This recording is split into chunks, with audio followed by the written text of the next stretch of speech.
Yahoo! Hello. Happy Friday. Happy Friday, and it's earlier than usual for me. It's very early. Hello, hello. I know, usually I don't stream until 6:30 my time, which is an hour and a half from now, but today I had the day off because it's Juneteenth here in Bear America. Happy Juneteenth, by the way. But yeah, we're also starting early because well, we got quite the topic for today. It's a cool one.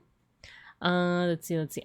Hello. Yeah, let's scroll up and see who we got here before we get to edumacating and stuff. We might actually start first with our dailies. We haven't done the dailies, but let's see who we got here. Ghosty, hello. I saw you right as I clicked start streaming. Hello. I was just watching the video you sent me, by the way. The last video, because I was like, wait, I haven't responded to any DMs lately, so I was looking at what you sent me, and the character designs, they remind me so much of two certain characters. But also now I'm curious about like this universe, but anyway. But hello, we got Seribot, our rock, and Ghosty, you got your sticker, same with, let's see, Folk. Wait a minute, did Gojikins get his sticker?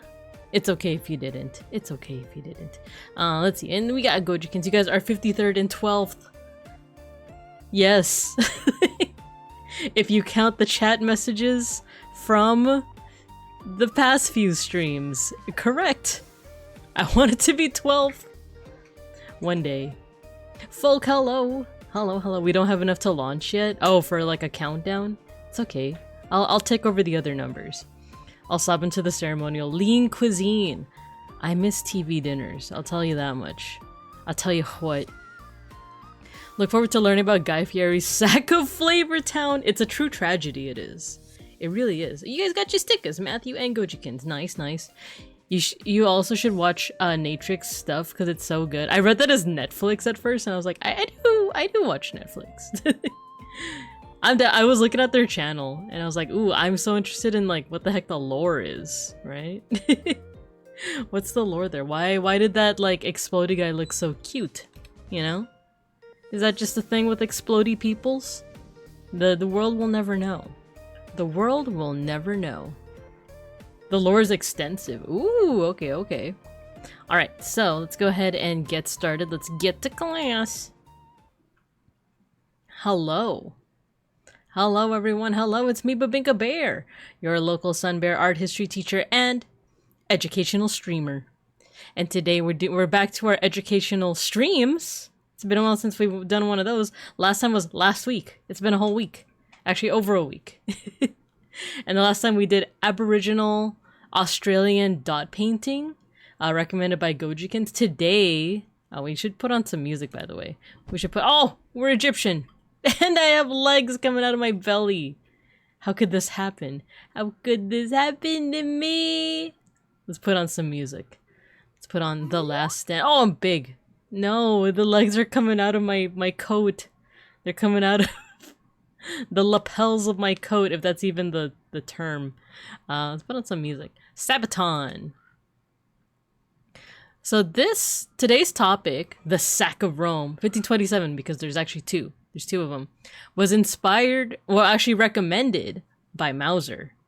Mauser had recommended it, I believe, because this is one of their favorite bands, Sabaton. Sabaton. Someone feel free to correct me on the pronunciation. And you summon the cats. But yeah, it's a power metal band, and as I was listening to the song, I was like, I think I like power metal. I think I like power metal. So this song that we're actually listening to right now is based off of a specific event during the Sack of Rome. So, spoiler alert, at the end of the night tonight, whoa, small. At the end of the night tonight, we're going to be moshing to this song. Can't hear the music? Oh no. Is the Spotify... Dang, okay, I guess I gotta put the gain up a little bit more. How's that? How's that? They make you patriotic for countries that you're not from? Can't hear the music? Good now? Awesome. Cool. Cool. Let me put down a smidge. There we go. You can barely hear it? Okay. Let me see.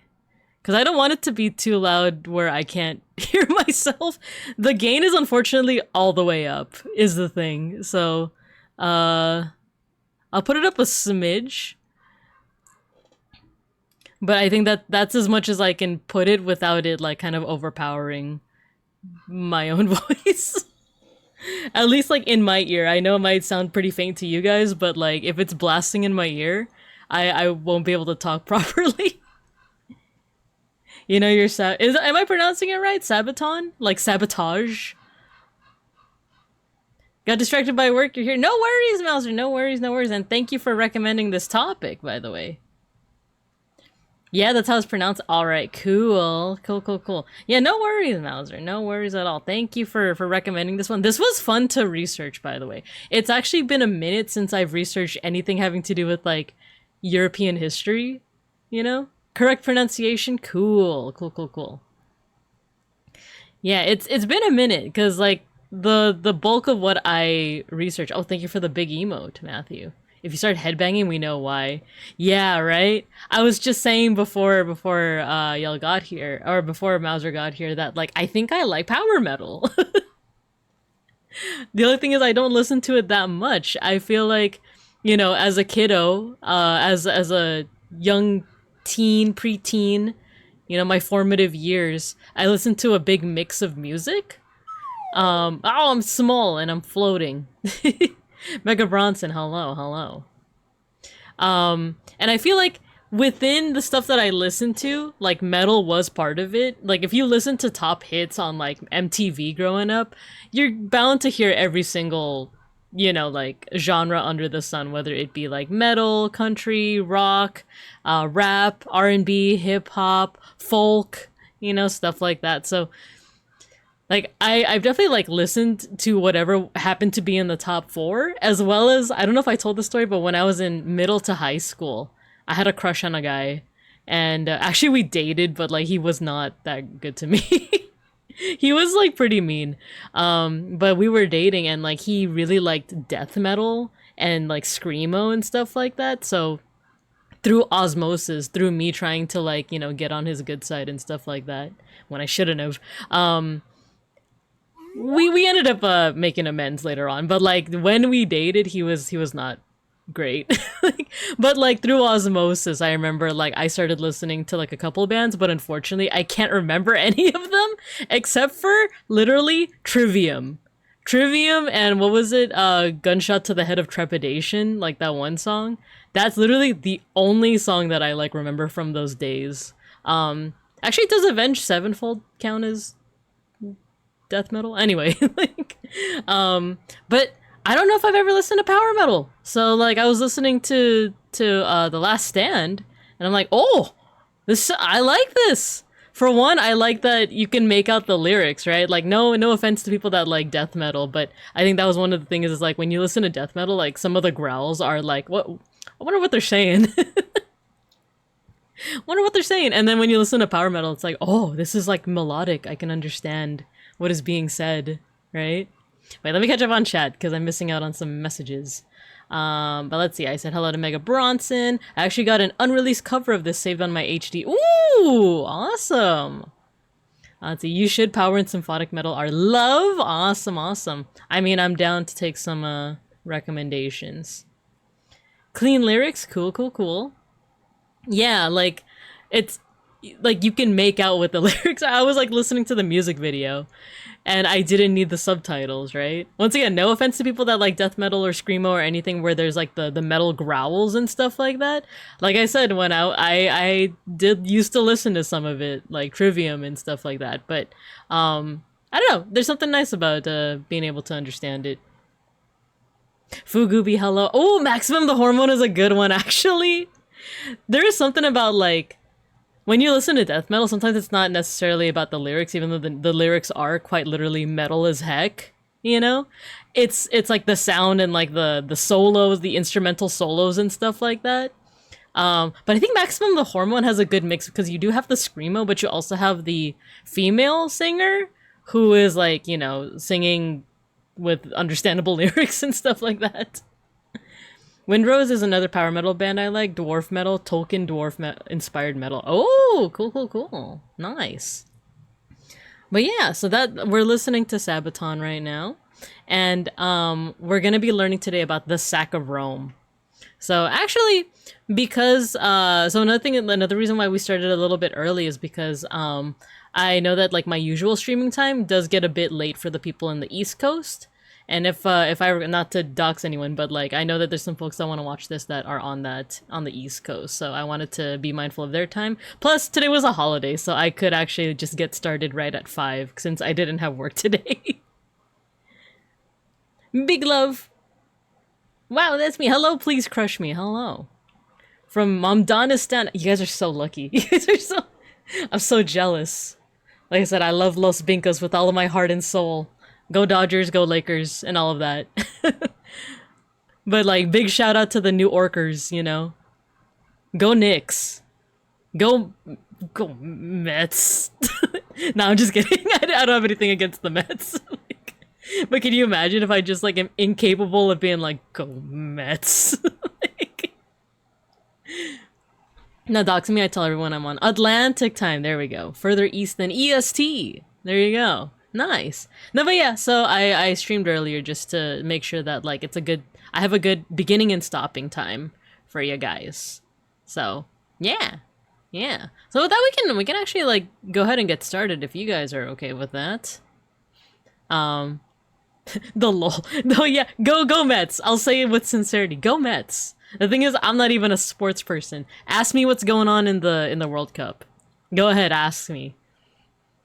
A ball was kicked. Yo, go Mexico. Go Mexico. Go USA. Go sports. Yeah, exactly. Ball kicker.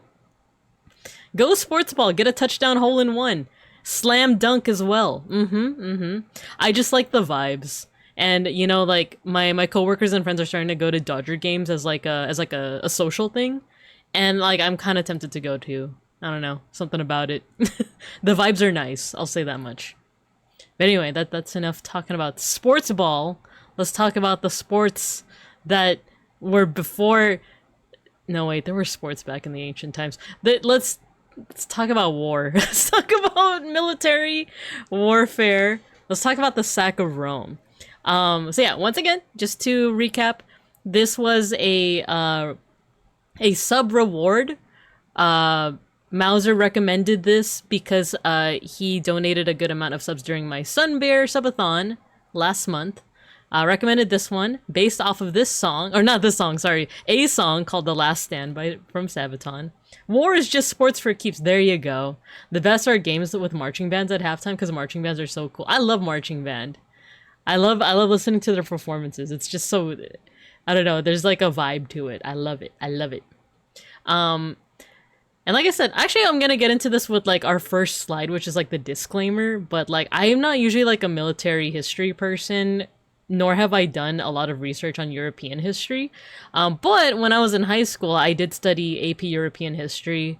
There were a lot of familiar names in there. It was like, oh, the Treaty of Westphalia and the Treaty of Tordesillas and like all those like treaty names and stuff that I had to memorize. So I'm glad that there was like some familiar terms and names in here. But a lot of this was kind of like not new knowledge, but a lot of knowledge that I had to like restudy up on, if that makes sense. War is politics by other means. Yup. Better that what I do with family. They say sports team and I say who, then sort of explain and then say who cares. Who cares? I picked this specifically due to the impact on art history. Yeah, so like I was reading up on it. I didn't prep a slide on it, but I was reading up on the impact of art history from here, and it's so interesting. Like I might actually want to do like a follow-up stream. I did include some art that was made referring to the Sack of Rome, and there's one painting that I kind of fell in love with. The actual like topic, the actual thing that's happening in the painting is like really sad. It's like really I don't know. Well, we'll see. But the painting itself, like the quality of it and the amount of like things that you can just like, it's one of those paintings that's like really fun to analyze. And I know that as an art historian, I should say that every painting or every piece of art is fun to analyze, but there's a certain like type that just scratched my brain real good, my little bear brain real good. So we'll get to that.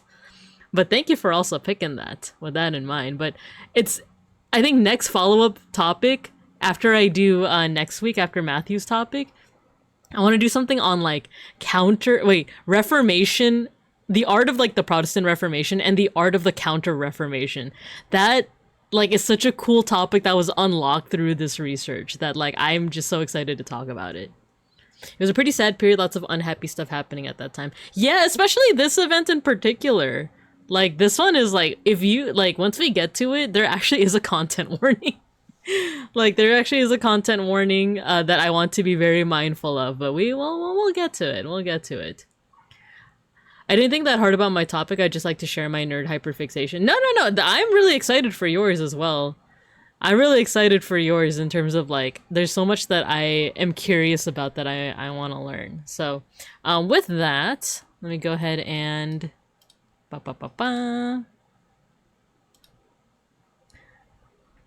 let me direct myself to, oh no wait, I have this. I have this is all on Google Slides, by the way. All of my slides are made through Google Slides, unless otherwise noted.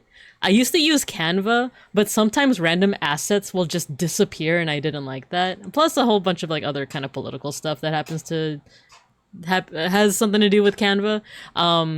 But I've decided to just use Google Slides by default. So the decoration is a bit minimal. I do like to decorate my slides, but today's is pretty minimal, but it is decorated with paintings and etchings and stuff like that. So you guys will still have something visually engaging to look at. I have been thinking of getting into Figma in terms of making my slides, but slides is just easy. It's just easy. Let's get back in. Let's get into it, shall we? Let's get into it. So before we start, I knew it. I knew someone would say it. Yes, please crush me. Figma balls. So for the, I said something similar during last week's lesson, but for the sake of brevity, just to keep things pretty brief. Well, not so brief. This is still going to be like a 2 to 3 hour stream. But for the sake of brevity and clarity, this is going to be pretty surface level in terms of like the topics that we go into. There is so much to go into, by the way. Like, as I put later on in this slide, I went through multiple rabbit holes while, like, researching this. And just, like, took out a lot of stuff, but there's so much that leads into this event. This event is actually, like, within a little matryoshka doll of, like, topics, because the sack of Rome is actually part of, like, the War of the League of Cognac, which itself is part of the war, the Italian Wars of the 1500s, which itself is part of, like, the rivalry between the Habsburgs and France. And it was just all these things that I'm like, oh my gosh, there's, like, so much to research. So I tried to keep it pretty surface level. But, you know, like, with that, I put here like military history and European Renaissance history. At least anything that doesn't touch on the art is not usually my forte. So a lot of content is either missing or simplified just due to like brevity and clarity. But it was fun to research. It was a lot of fun. So as you can see, I went into like, I had like notes on like, oh, how was like the Holy Roman Empire established? Like, why was it established? Why is it called the Holy Roman Empire if it's neither holy nor Roman nor an empire? And Renaissance era papacy. So like the popes of the Renaissance were also really interesting because one of them is Rodrigo Borgia, who like, I don't know how many of y'all know this, but there was a show called The Borgias back in like the 2010s that I got really into. And it has like Jeremy Irons as Rodrigo Borgia. And like nowadays when people think of popes, it's like, oh, they're you know, they're the hallmarks of Catholicism. They're the leaders of Catholicism. Therefore, they have to be like, you know, good people and show like their best face and show their like morally righteous face to the world, even though some of them might not be morally righteous, you know. But like back then, they were not hiding the moral unrighteousness of it all, if that makes sense. So it was interesting. None of that is gonna, or I might touch on some of those topics here, but I'm gonna try to keep it very much to the sack of Rome and what led up to it. But for any folks that are interested in this kind of stuff, feel free to chime in the chat. You know, if there's anything that you feel like I missed, feel free to like put it in the chat and be like, oh, there's also this detail, you know? As long as you don't do like, actually, Binka. I mean, I guess you could do that, but let's see. But also, if this topic does interest you and you have nothing to actually about, also feel free to do some additional research on your own. I did mainly use Wikipedia for some of these sources, as well as a variety of different like videos. Like you guys know, like Crash Course History. That's a good way to kind of like get started in the topic before I did some like more dedicated research. And there's also a variety of what's it called, primary sources that are really cool for this topic. Like there's an artist that I'm gonna like touch on later on named Benvenuto Cellini, who's like crazy. Like he's an artist, he's a goldsmith, but he leads like such a crazy, like out of this world life that it's like, what? Let's see, I think I missed on some messages. Europe on fire again. Spread from the last 4 fires. Let's see, the Shiopi, hello, please crush me, you got your sticker. Yeah, actually, Binka. I love your actually emote, that's so good. Actually. Lastly on this slide, content warning. I'm gonna warn you guys again once it gets to the relevant slide, but later on, especially when we get into the sack itself, do keep in mind that there's gonna be mentions of extreme physical, religious, and sexual violence. So it is a very unhappy time, very, very much so. We'll get into it, so be forewarned about that. In fact, I might actually put a pinned comment on that. So CW, mentions of extreme physical, religious, and sexual violence later in the stream. There you go, we're gonna pin that. Okay. Okay, but let's get into it proper. So, Baxter Crook, hello, CW. Unspeakable historical bloodbath. Exactly. I like mansions of extreme violence. The extremist of violins. Let's get into it, shall we? So what is the sack of Rome? As you see on this picture, you like that picture? That has nothing to do with what we're going to be talking about today. But I feel that I should mention there were multiple sacks of Rome's. 2, in fact. I just realized that sounds like an innuendo. But Rome was plundered twice. I'll say it like that. So there's 2. There were 2 times that Rome was majorly plundered. It's a burlap sack brought in Rome, Texas, and those Hot Topic gods party hard. Exactly. Yo, this song is sick. What the heck? I like this beat. Yeah. Okay, so there's 2. The first one was actually in the year 410. Much earlier. This is over 100, around like 1100 years before the one that we're going to be talking about. But this was by the Visigoths, the Germanic tribe. And it was one of the markers of the fall of the Western Roman Empire. So for those that don't recall, the Roman Empire was eventually split into 2. There was the Western Roman Empire that, was centered in Rome itself. And then there was the Eastern one centered in the Byzantine Empire, centered in Constantinople, not Istanbul, but Constantinople, and this was one of the markers of the fall of that empire, the Western one. We're fast forwarding all the way over 1100 years after that to the Renaissance. So we're past medieval times, which is one of my favorite times. We're past the Renaissance. We're actually at the tail end of the Renaissance.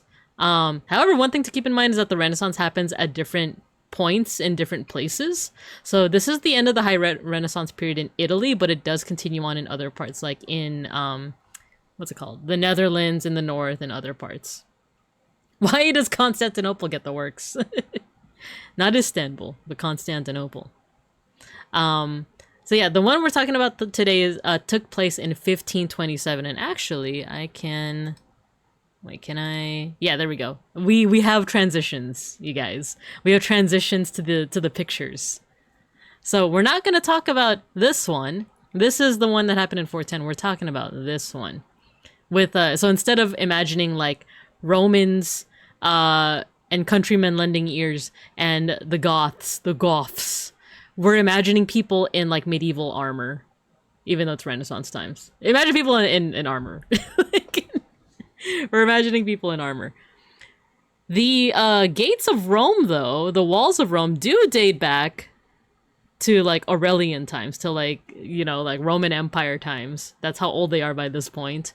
That does get kind of relevant later on when the city's actually sacked. But we're all the way up to the 1500s by this point. All right. So I also had a lot of fun with this next slide. It's a timeline. I love timelines. I like making timelines. I made this in Google Slides. Do you guys like it? Do you guys like it? So let's review what we're talking about here with time periods. So this is actually a timeline from around 400 CE, where the medieval period starts, all the way up to the modern period. So I usually use this timeline when I'm talking about medieval art, because like people always see it as like, oh, it's the Middle Ages, it's the middle in between classical antiquity / positive and the Renaissance / positive. Yeah, it's the medieval times / negative. And I'm like, no, there's so much / positive in medieval times too. The art is banger. Look at Gothic architecture. Anyway, that's not what we're talking about today. It's not what we're talking about. We're talking about the Renaissance period. So, if you see here on this timeline, the Renaissance, there isn't a clean beginning or end to the Renaissance. A lot of the dates to the beginning of any of these periods on here are kind of like, not influx. It's a range of dates. Because like you'll see that like classical antiquity and medieval period, that's kind of like the only exception, is that like a lot of historians would say that like 410 CE is like the end of classical antiquity going into medieval period, but not everyone agrees. So you'll find people saying that like actually that period ended with this event or that event, you know. Yeah, fuzzy at best. Anyone that calls it Dark Ages gets the bonk. It's true. It's true. Look at Gothic architecture. It wasn't dark. It was all about lights.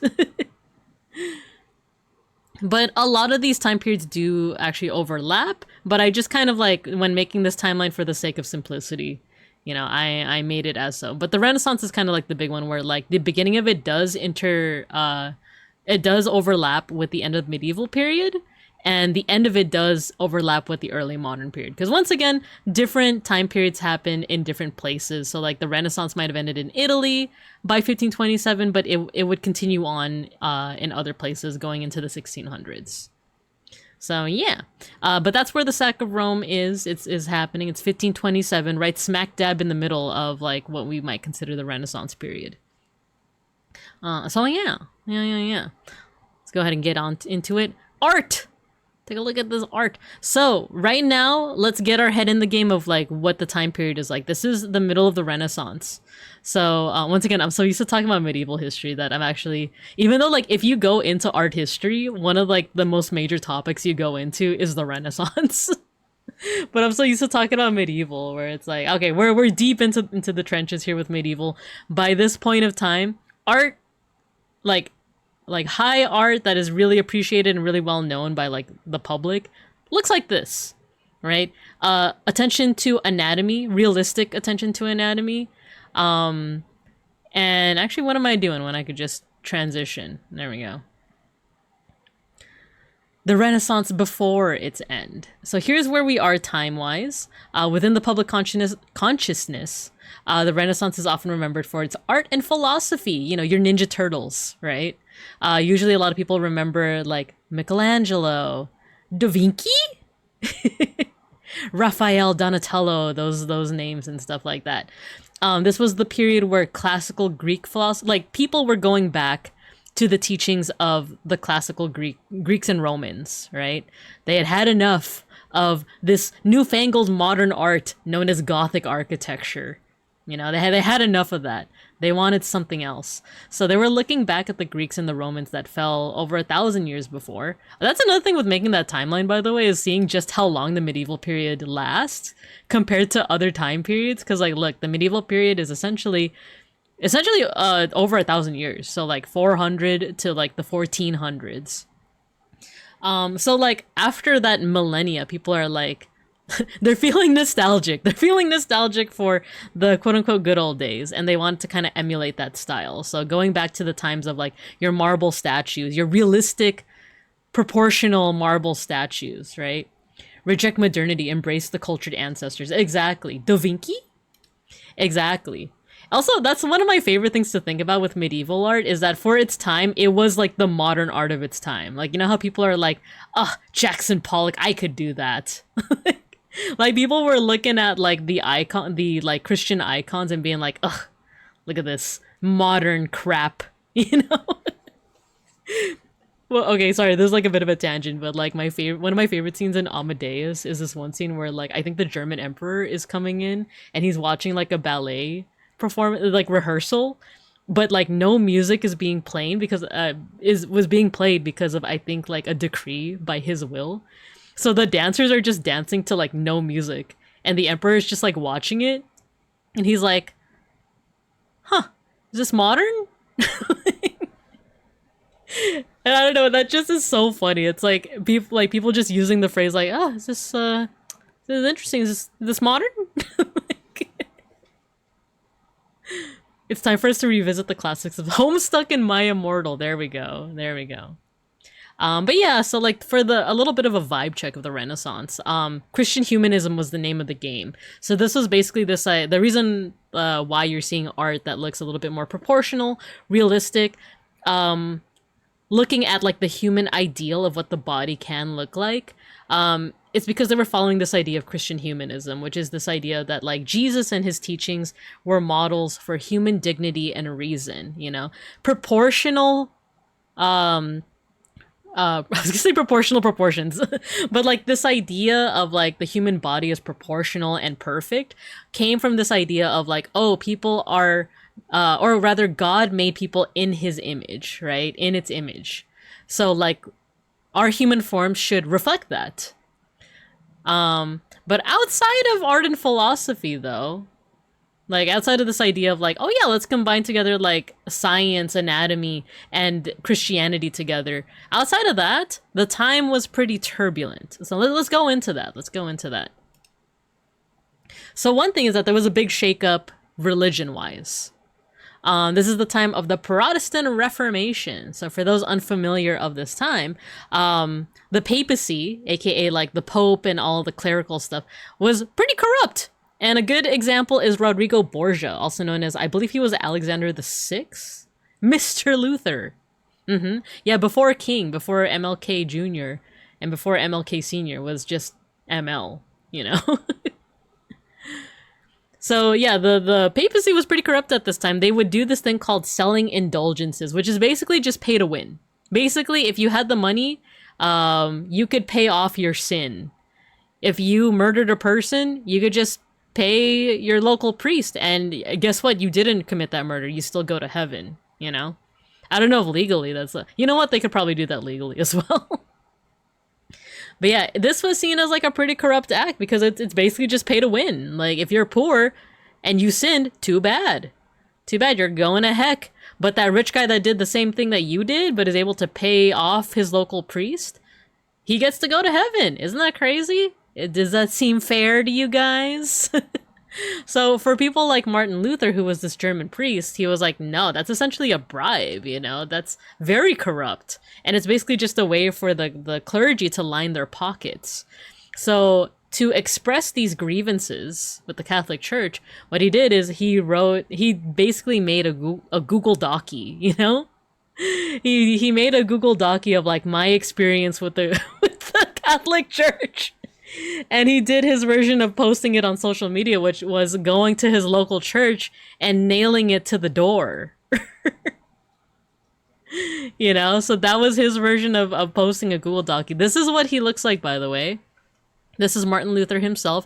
This is a dramatization of that act, of the 95 Theses, his 95 complaints, and like him posting it here on the door, you know? You don't even have to pay. Did you know it's cheap and for free to do that now? Dang. The church absolutely could get you out of jail if you were absolved. The church was the kingmakers of the era. Yeah, 100%. Not just one Google Docie, he pinned 95 Theses. Exactly. He's got 100 problems, and the Catholic Church is all of them. So this idea of like his 95 Theses became very popular, especially with the German peasants, right? Especially with those that couldn't afford to pay indulgences. So keep this in mind, because this is going to come into play later on. Because for now, we're going to be talking about basically like power and warfare between a bunch of big nations, and a lot of them are Catholic. So a lot of the time people might be like, what's the point of talking about Protestantism when like all of the players in this upcoming like warfare are Catholic? Well, we're gonna get to it. We're gonna get to it.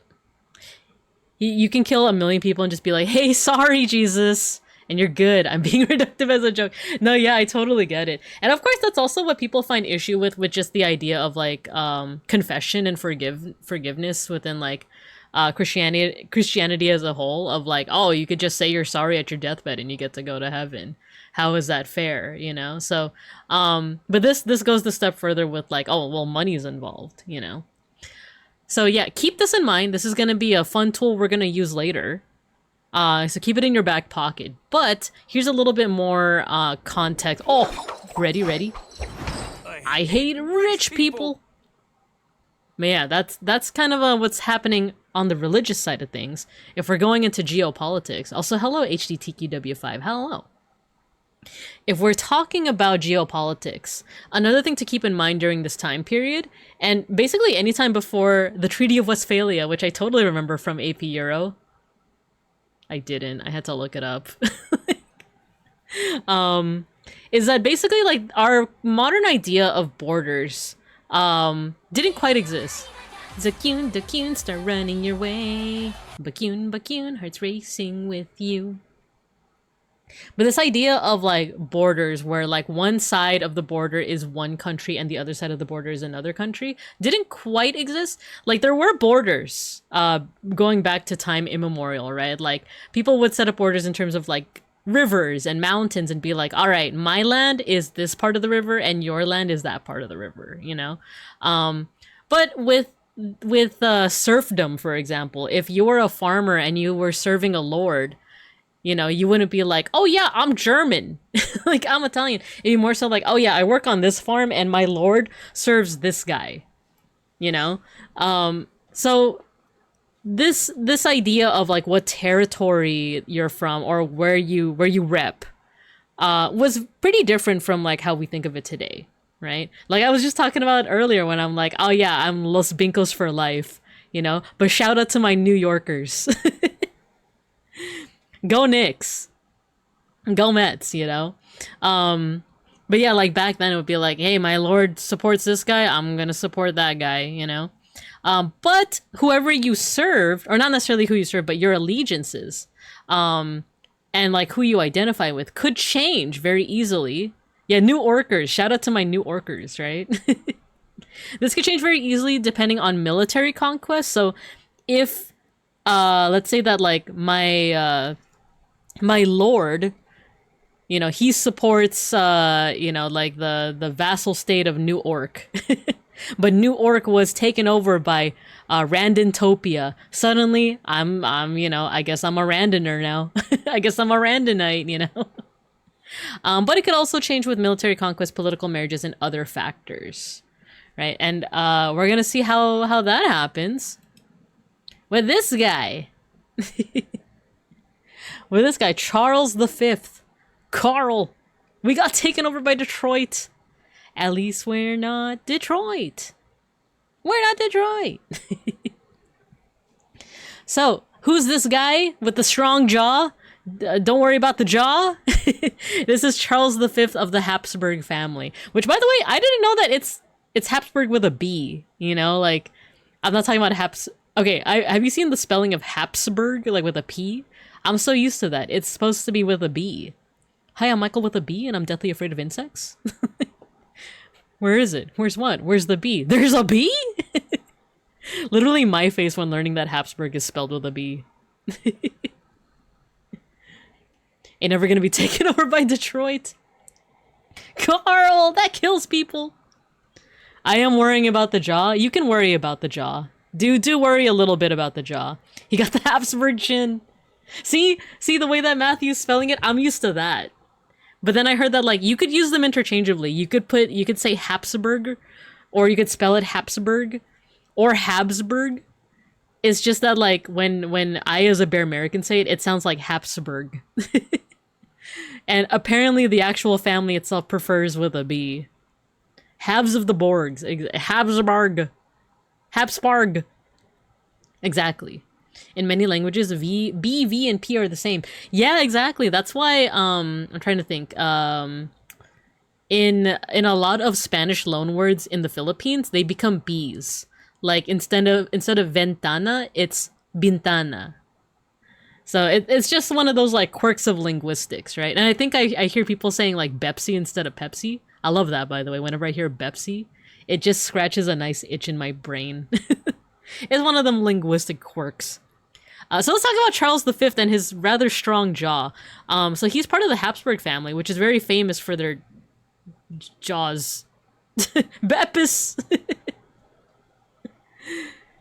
So yeah, if you didn't know, the Habsburg family is also very well known for the rampant incest within their family. They tried to keep the royal blood in the family, mostly by marrying off, not necessarily siblings, but usually it was uncle and niece pairings. So oftentimes they would marry their daughter to, yeah, explains the chin, right? Because actually, like, this isn't the, like, most prominent example of the Habsburg strong jaw, you know? That goes to... Oh, what was his name? Dang, I forgot his name. I literally just looked him up, too. But, I think was it another Charles? But anyway, this is Charles V. And I don't remember the names of his parentage off the top of my head. No, you know what? His mother is Juana la Loca. Is Joanna the Crazy. Of Spain. Yeah, I want to say it's Charles II. It's definitely like the ending was the second. But he was probably like the most prominent example of like what happens with inbreeding, because like he had a like his prognathism, that's what it's called when the lower jaw is like a bit more jutted out compared to the higher jaw. His prognathism was so pronounced he couldn't close his mouth. It is Charles II. Okay, cool. Thank you for looking that up for me. So he couldn't close his mouth, and he also had like a bunch of other like maladies because of like just how his body was formed because of all the incest. So by comparison, Charles V doesn't look that bad, right? He does have that strong jaw. But when Charles V over here ascended to the throne of the Holy Roman Empire, which, like I said, I want to talk about like how it was formed, but unfortunately, just if you're a fan of Italia, you know that it's basically kind of like a predecessor state to Germany. Not exactly, you know. I know that there's a lot of like, actually. But if you look at the borders of the Holy Roman Empire, it overlaps quite a bit with Germany. But there is some nuance to that, just a little bit. Yeah, there's the Holy Roman Empire, and Charles V, when he ascended to it, he ended up with one of the biggest empires to date. Because due to his parentage, he not only ruled the Holy Roman Empire, but also, here's a handy little map over here, Spain, Austria, the Low Countries, which I did look up why they call them the Low Countries. It's because, elevation-wise, they are lower. I was like, what? That's so mean. Why would you call Netherlands, Belgium, and Luxembourg the Low Countries? You know, why do they call it like that? but it's an elevation thing. They're literally like surrounded by mountains, and also, I believe, under under sea level. They're not under the sea, but they're elevation. You know, boom. So, yeah, Charles V ruled over the Holy Roman Empire, which on this map over here is outlined in red, along with Spain, Austria, the Low Countries, parts of Italy, because during this time, Italy wasn't a unified state. Naples was its own thing, Sardinia was its own thing, Sicily, Florence, Rome, the Papal States, Milan, those were all kind of their own things. Which kind of also goes into this whole... this whole war as well. An elevation thing. They hate him! I can't believe they hate him! But not only did Charles V rule over that, technically he also ruled over the Spanish colonies in the Americas, as you can see here on the map. But also Asia, I feel like people also forget that like the Philippines was also in the picture at this time. So technically, the Philippines was also ruled by Charles V at one point. Let's see. Yep, it's why and how Belgium flooded themselves to prevent a certain mean army. Exactly. So yeah, looking at this map, everything in red, outlined in red, is the Holy Roman Empire, and then everything in green was a Habsburg possession. So, but yeah, as you can see, even South Italy, Naples is also part of that. So if you look at what's not highlighted in red nor in green, you can see that they are clearly surrounded. So go ahead and take a look at what is now modern day France, and the northern half of Italy.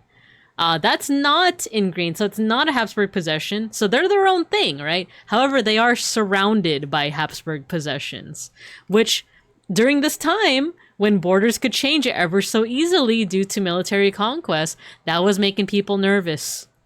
Specifically, Francis, actually here, I set up a neat little animation for you guys. Take a look at this. So take a look at the map, and then look at all that. It's the same guy. It's Charles V. So he wasn't in multiple places at the same time, but this is just a little visual of like wherever there was green and red, there was Charles V. You know, all of that belonged to Charles V. So if you look at that, all the places that aren't highlighted, France and northern Italy specifically, also known as the, part of that is the Italian Papal States, where the Pope reigned supreme. They didn't like the fact that suddenly, almost overnight, they were suddenly surrounded by Habsburg states. So, the two leaders of those locations, along with a couple of other parties as well, including England, including, I think some of the other Italian states, oh, you know what? I might have to close my window because I'm hearing the neighbors yelling at each other. Give me a second.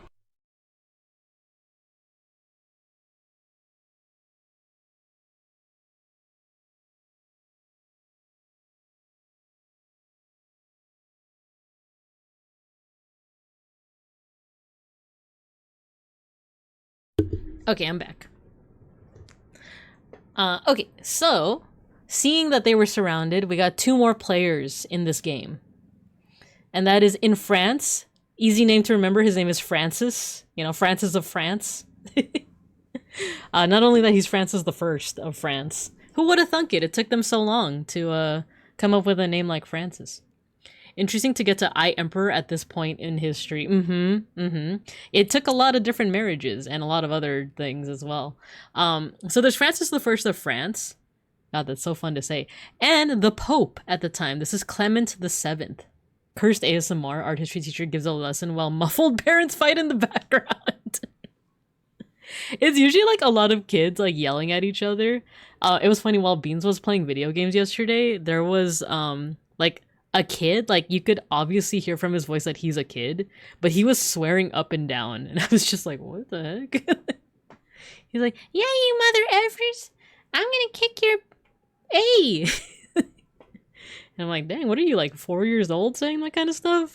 But yeah, maybe we'll have that cursed ASMR sometime in the future, where you're just hearing a child just swear at their, I guess, friends or siblings. But yeah, so if you look over here, we got Francis and we got Pope Clement VII. Both of them were scared, not scared, but intimidated by the fact that suddenly they're surrounded by Habsburg states. How long until they became Habsburg states, right? So they decided to pull an Axel Sirius, and we have to form an alliance. Vesper, we have to form an alliance. I wish I made this joke with, like, there actually is a war. There's an earlier war in this series of Italian wars where they pull an Axel and Vesper where the other party's like, I'm not going to form an alliance with you. In fact, I'm going to form an alliance with everyone that's against you. If you're interested, it's called the War of the Alliance of Cambrai, because I think it's like northern Italy with France versus Spain or something like that, and then like 2 seconds later, well, not 2 seconds later, it's like a couple of years after that, it's like they reshuffle where it's like northern Italy and Spain versus France. You know, there's no sense of loyalty. There's no loyalty. But that's not what happens here. This partnership does go through, and it's called the League of Cognac. So right now I'm just showing France and northern Italy over here, but like I said, it also includes England and a couple other states as well. But yeah, they form an alliance. We have to form an alliance. I can't hear the phrase "we have to form an alliance" without thinking of Axel. We have to form an alliance, you guys. Yeah, but at no point is anyone like, "You're on your own, brother." This does go through, but unfortunately, it's relatively ineffective. It's a pretty weak league, because also if you look at the stats, I don't remember it off the top of my head, but I want to say that even with their combined forces, their forces are still only around like 2,000 people, while, you know what, I feel like I can probably just look it up right now. Sack of Rome. Oh no, the Sack of Rome specifically, there is, 5,000 people in Rome at this time, and then there's 20,000 soldiers against them. So, the league, at least for, like when they're starting off, is not as weak as just 5,000, but they're still pretty outnumbered and kind of outdone by the Imperial Army. By the way, I'm going to give you guys some terminology moving forward. Whenever I say, because this confused me when I was first researching it, whenever you hear the words Imperial Army, that's basically the army that was on the side of Charles V. So if you need a little refresher on what he looks like, he's there multiple times. So everything in green, the Habsburgs, the Holy Roman Empire, that their forces are known as the Imperial Army. And then the forces that are fighting on the side of the guy on the right over here, wait, yeah, right. His army is known as the Papal Army. So just remember that. Imperial is Charles V. Papal is this guy, Clement VII. Winged Hussars is another one of my favorite Sabaton songs. Ooh, is that this one? This one's sick. And I've seen what the Winged Hussars look like. They're so cool. They go into battle with like wings. That's so sick. And I think I only know about that because of Hitalia. Because there was an illustration of like Poland and Lithuania with like the wings. And it was like, whoa, this is sick. This is so cool. But yeah, the weak ultimately proves to be kind of the league proves to be a bit weak. Now there's F-35s, and that's scarier, exactly. The Winged Hussars arrived, coming down the mountainside. The league did get an early victory in northern Italy, so if we go back to the map, they do get an early victory like here, but alas, it doesn't last that long. They get pretty defeated at Siena, which I believe is another northern Italian town. And this shows very clear to the Imperial Army the weakness of the Papal Army. They're not that strong, but not only that, most of the Papal Army is fighting up here in the north. They're no longer in Rome. So that does give Charles V's Imperial Army an idea, but also because the army itself is starting to get a little bit restless. Let's explain that a little bit. So, aka Charles V, his army is getting there, and they're getting kind of swirly. And the reason why, money, money, money. This is just a cool illustration of what the okay, let me see if I can pronounce this right. The Landsknecht. Let's talk about this army over here. So the disgruntled Imperial Army. So once again, remember that this is the army that's fighting on the side of Charles V. Kind of. I feel like oftentimes when we hear of warfare, we think of armies that are very loyal to where they come from because they're repping, you know, their nation, they're repping their culture and stuff like that. But once again, you remember when we were talking about how things are in the Renaissance, where borders, territories, stuff like that is constantly changing. Allegiances are changing as well. And the name of the game with who you align yourself with is money. Money, money, money. So, you know, there is no sense of like, oh, I'm fighting for France because I'm French and I love France. Instead of like, I'm fighting for France because they're giving me more money. So if I end up, you know, if I'm fighting a war with Spain, with Spanish forces, and the Spanish captain gives me more money, guess I'm fighting for Spain now. So the name of the game was money. Like whoever could pay the most was going to get the most forces, the most soldiers. And if you won't pay, they'll find a way to get money, as Mauser is saying, and it won't be nice. And that's exactly what's going to happen. Spoiler alert. So a lot of Charles V's army consisted of Spanish forces. Some of them were also mercenaries. They're called the tercio. Or I guess if it's Spanish, they're saying tercio, right? But also the Protestant German Landesknecht. Landsknecht. I keep hearing it as like Landsknecht. Maybe that is how it's pronounced, but I've also heard people say Landsknecht, where you say the K. These are mercenaries. So yeah, name of the game is money. Remember that. And guess what? This army hasn't been paid for over a year. Okay, cool. So according to Matthew, Landsknecht. It's hard for me as a Bear American to like say the K and N without having like some kind of connector syllable, like connect, you know? But I think it is like there is no syllable in between. It's Landsknecht. Or Land's Knight. Ah, that's an interesting one because a lot of people are like, when we think linguistically, why is there a K in knight? It's because at one point the K was pronounced. So you would say like, in Old English, you would say, or I guess like Middle English, you would say Landsknecht, right? By the way, we do have an ad break coming up.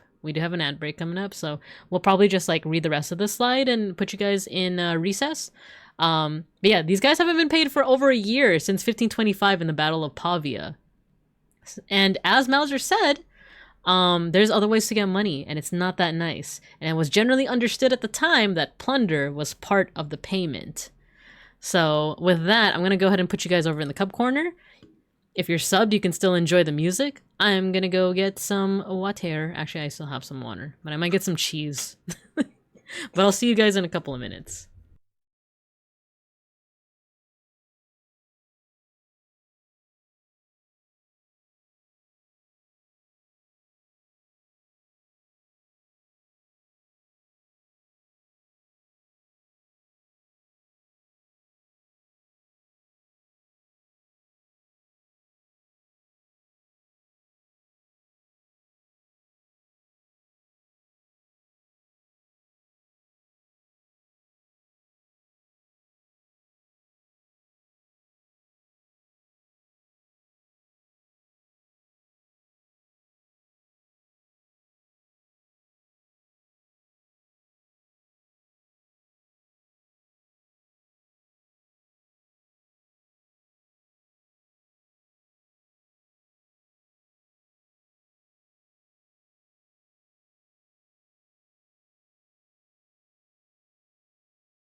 Okay, we are back.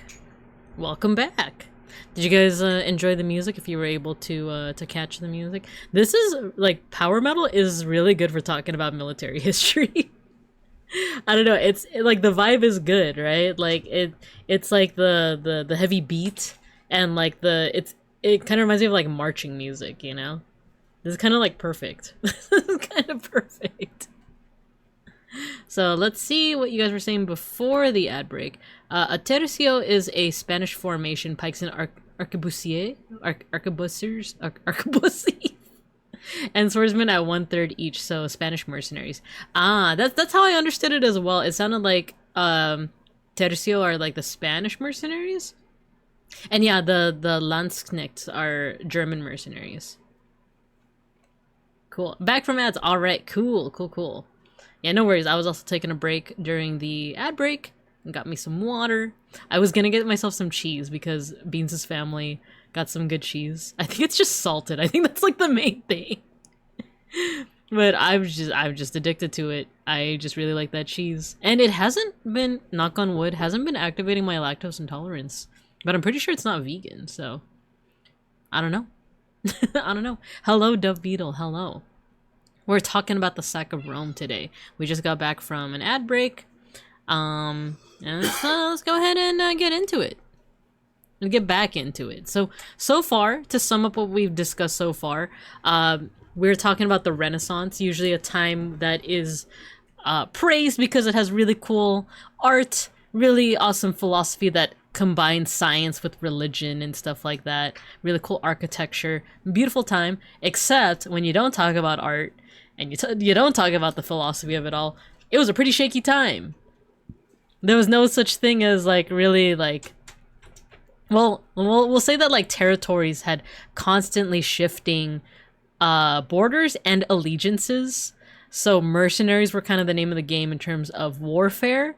So your mercenaries could easily not be loyal to you if you didn't pay them, or if they got a higher price elsewhere. So we just finished talking about how like the ones that were fighting on behalf of Charles V and the Holy Roman Empire, they hadn't been paid for over a year. The reasoning behind this, though, is because Charles V, despite the fact that he had so much access to money via like the Spanish colonies and stuff like that, he was basically like, he ascended the throne into debt. I was gonna say born into debt, but it was more like when he ascended the throne, there was already a lot of debt from other wars. And just other expensive things. A lot of lactose intolerant people are okay with aged cheese, anything that breaks down the rennet. Oh, that's good to know. Huh. Excited to learn about the sacking of Rome. Awesome. But yeah, so like Charles V, he was fighting back against this League of Cognac who were basically scared of the rising power of the Holy Roman Empire and Charles V's empire. So they fought. And because the army wasn't paid in over a year, they decided, you know what, let's just get our money elsewhere. Let's get our money somewhere else. So under the command, wait, hold on, where is my slideshow window? Here we go. Under the command of someone named Charles III, Duc de Bourbon, I can't do French pronunciations. Duc de Bourbon. They march to Rome, which was relatively defenseless at this time. Because once again, remember that a lot of the people that usually defend Rome are out fighting for the League of Cognac in other places in like northern Italy. So the Imperial Army, who were now mutinying, they were committing a mutiny. They marched to Rome under the lead of Charles III of Bourbon. I'm just gonna be calling him Charles of Bourbon after this point. So they marched to Rome with the intent to plunder it, to get money their way. And like I said, as Mauser said, if you don't pay them, they're gonna get their money elsewhere and in not so nice of a way. One thing to keep in mind, remember when we were talking about the Protestant Reformation, when we were talking about Martin Luther, hold on. Remember we said to keep this in your back pocket, right? Keep this in your back pocket that there was a bunch of German peasants who, like the teachings of Martin Luther, They basically, like, from here were very bitter against the Catholic Church. Keep that in mind, because this is another reason why they chose to march to Rome, because on the way, like, from where they were at in northern Italia, here we go. Let's say that they're over here, like closer to where Milan is. Rome is all the way down here to where, like, this red line ends at the coast. So they're gonna be marching a long while. Like, they could have just invaded somewhere else, like Florence or Venice, or like they could have invaded other parts. First of all, they did try. They did try to invade Florence, but that place was too well defended. So instead, they went down to Rome, because they knew that Rome would have a lot of money, but also because a lot of the Protestants in the army were like, you know what? F the Catholics. That place is home base for the Catholics, so let's F them up. So the Protestant Germans in the army, the Landsknechts, I'm still having trouble pronouncing it, Landsknechts, were like, you know what? It's a religious target now. F them. Let's go plunder it. Let's go do our thing over there. So they eventually do get to Rome around May 6th. The Landsknechts. Go Knicks! Wait, not these ones. Not these ones. I support the New York Knicks, not these guys. So May 6th is the date to remember for this one. May 6, 1527, Charles de Bourbon, they started, basically the siege would begin on May 6th. But Charles himself, the one who was leading them, and the one who was also leading the Landsknechts. Hey man, these guys are the protagonists. So, Charles was the one that was leading the German. I'm just gonna say the German mercenaries. Charles de Bourbon was the one who was leading. Charlie de B. Exactly. Charlie de B was leading the German. Oh, give me a second. Schnackery wants out.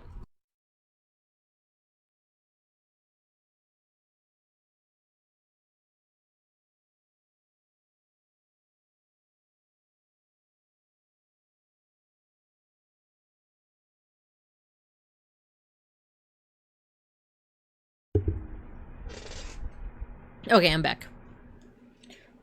So Charlie de B himself would actually die during the initial siege. So I want you to imagine, basically the Imperial army is already at the gates, at the walls of Rome. And these walls, once again, they date back to like Roman times, as in like ancient Roman times. So they're pretty old. They stood the test of time up until now, but they, you know, they're not new walls. They're not newfangled, right?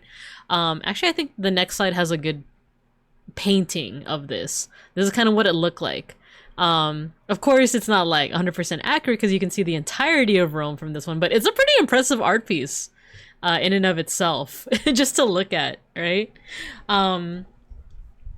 But yeah, that's kind of what it looked like. The army was already at the gates, and they were putting up ladders all around the city. There's actually 3 different points where they were putting up ladders in order to invade. And if we go back to the captain over here, Charlie de B, there's a B? Charlie de B, one little quirk that he had was that he would wear a stark white cloak. This big cape that was just stark white. Within an army that was mostly just wearing like gray armor, or just armor in general, right? So like he kind of sticks out like a sore thumb. And this was kind of intentional because he wanted his soldiers to be able to identify him in the battle. Unfortunately, for the people up here on the walls, the people defending the city of Rome, they could also see him very easily.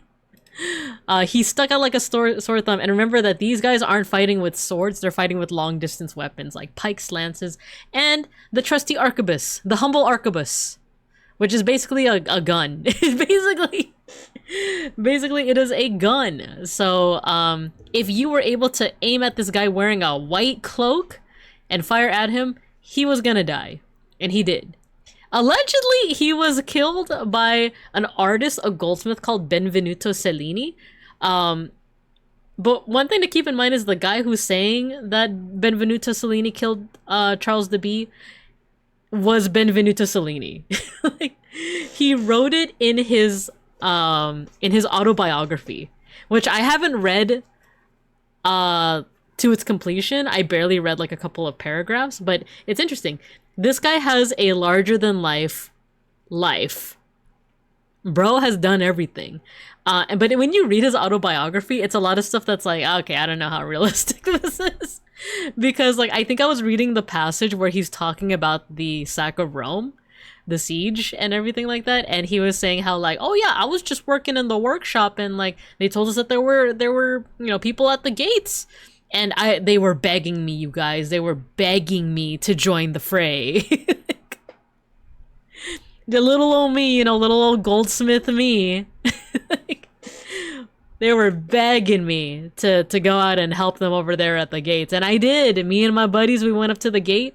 We just pointed our arquebuses, you know, at the crowd and at the guy with the white cloak. Fired, and we killed him. That's right, I, Benvenuto Cellini, killed him. It was me, Dio. I mean Benvenuto Cellini.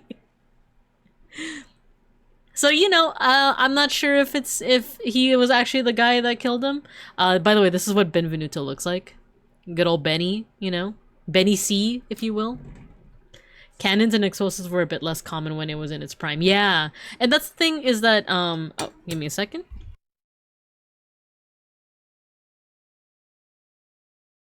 Nice, Beans just got me some tacos. Hootie! Exactly. There were cannons and explosives also at the gates of Rome. However, I think from one of the accounts I saw, there was also a fog that rolled in. So, they were using up until the fog rolled in, and they were like, I can't see Ish Captain. I don't want to accidentally hit something that we're not supposed to hit, you know? So yeah, from there on, I think they relied mostly on, like, arquebuses, and, I don't remember what else.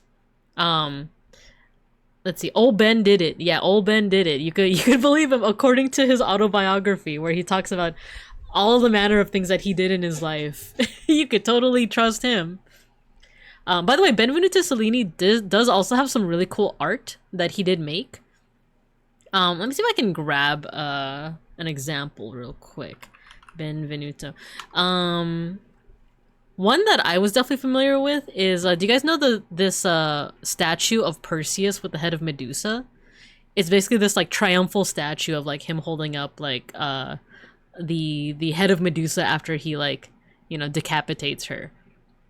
So if you guys want to see that one, if that sounds a little too violent, feel free to look away just for a couple of seconds, but I'll show it on screen right now. This is what the statue looks like in 3, 2, 1. It's pretty cool. I have seen it before. I've seen a fan art version of this where it's reversed, where it's like Medusa holding the head of Perseus. You know, it's kind of like a feminist reclamation type thing. You mean the hermit? Oh, Ben Kenobi? It's true. It was him. 'Twas him who done it.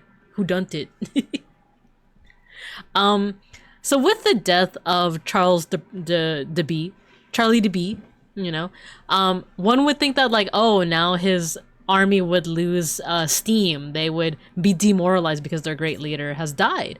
Actually, what happened was quite the opposite. Let's go back to this piece of artwork right here. I should actually talk about, like, what these paintings are. This is from a Flemish school. It was painted in the 16th century, so around the time that this event actually happened. And this is just showing the sack of Rome. That's all the information I really have about it. You can even see right here. This is all the info that I have about it. I did grab this from Wikimedia Commons, but it's a pretty cool picture. It's a pretty cool one because, like, once again you could see the entirety of the city here of Rome, along with, and they kind of play around with the perspective a little bit. You can also see, I believe. Oh, you can't see my cursor. Hold on. What if I highlight my cursor? Nah, you still can't see my cursor. Darn it. Wait, what if I do this? Yeah, now you can see it. I believe this is probably the Castel di Sant'Angelo? Castel Sant'Angelo, I want to say. This is where the Pope is ultimately going to hide, by the way. If I assume that this is, in fact, the castle that they're talking about. Which, I guess that would be the thing to highlight, right? So at this point, when the siege starts, the Pope, Clement the Seventh, he's praying. He's praying in the Vatican. But then the siege eventually succeeds, and actually if we continue on, So rather than demoralizing the soldiers were actually enraged and empowered. How dare they kill our captain, right? And in fact, the German mercenaries, they admired Charlie de B. So him dying was kind of like the last restraint that they had. Now it's like, well, now we're just gonna do whatever we want because you killed the guy that was keeping us in check.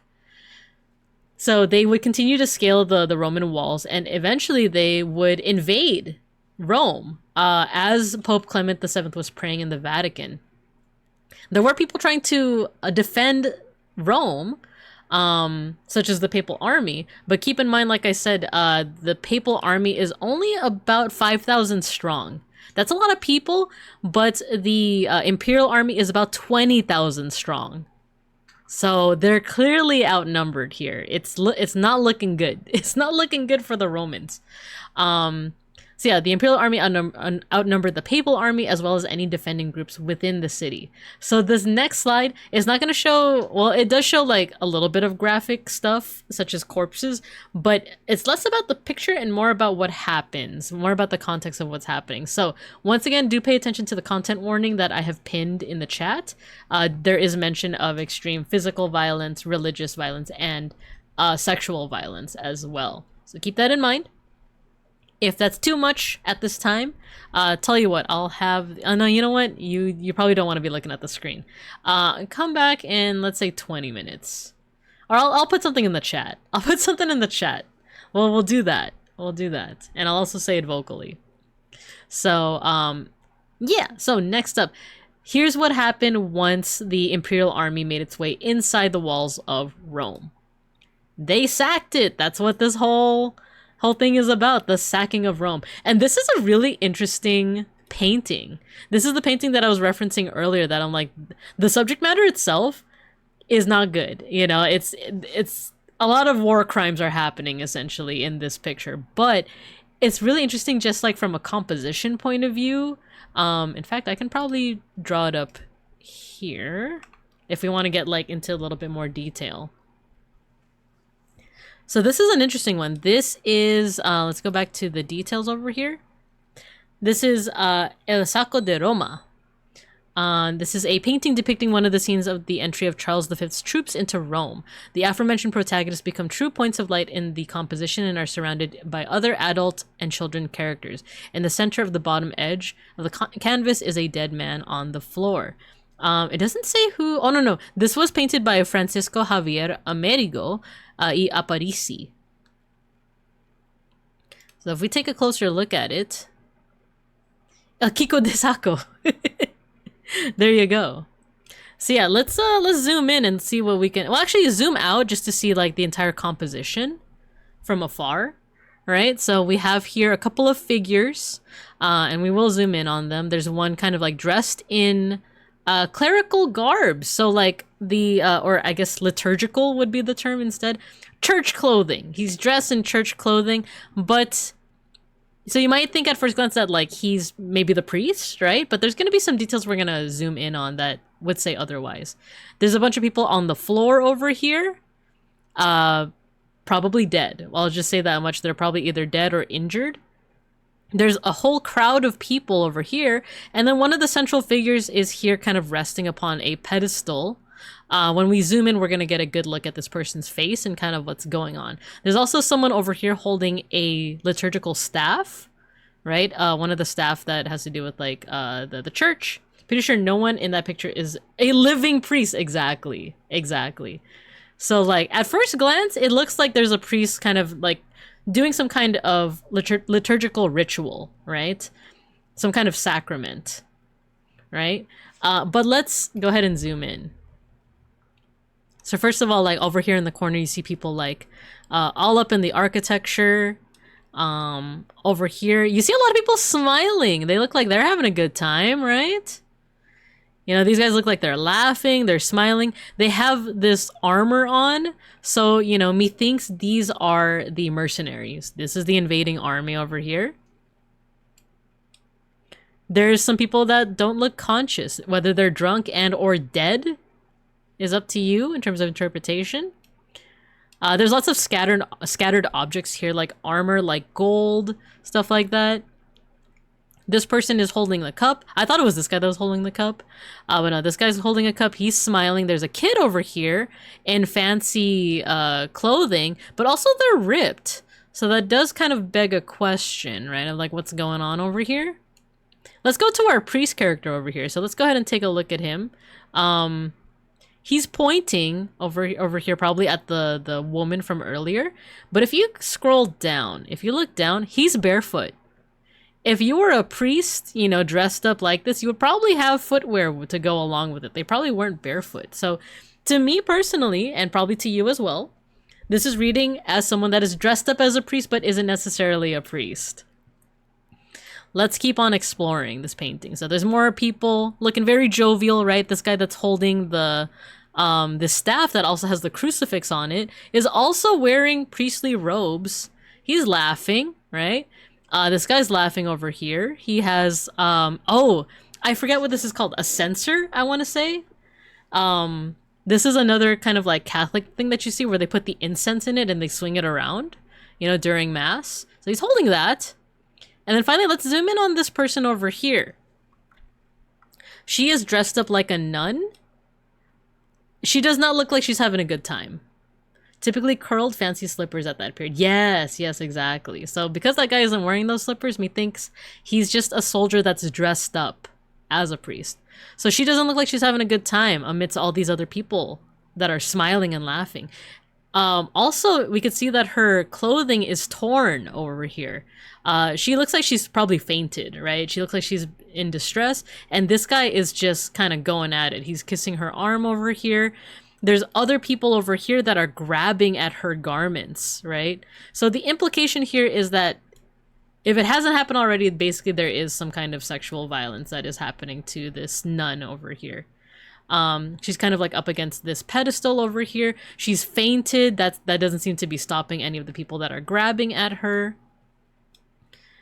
We see all these people that are kind of like dressed up, but we don't know necessarily if that's their clothing, right? And then we do see these bodies over here, which are either unconscious or just dead.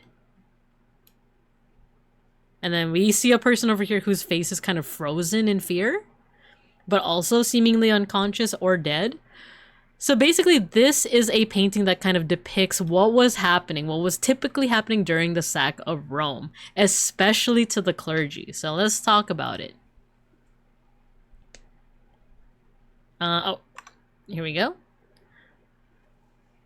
Fancy slippers on the fellow in blue. Wait, let's zoom in on that.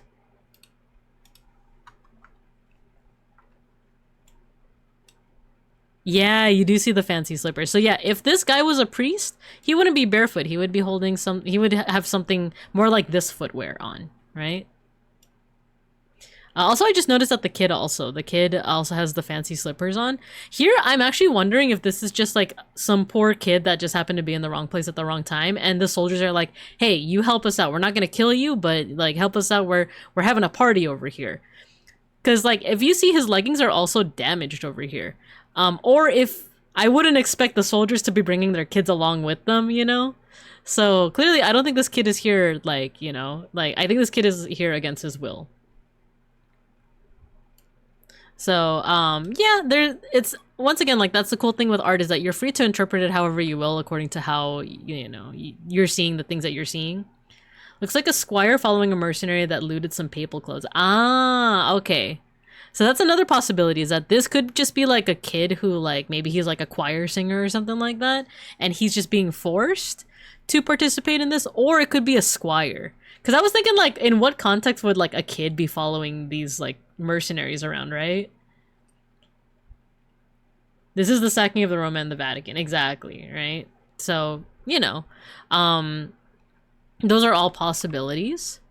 So here's what happens during the sacking of Rome. What happens next is described by contemporaries as worse than anything done by the Vandals, Goths, and Turks in centuries past. And remember, the last sacking of Rome in 410 was done by the Visigoths, and that was basically marking the end of the Roman Empire, the Western Roman Empire. So contemporaries at the time were saying, yeah, this is worse. This is like way worse.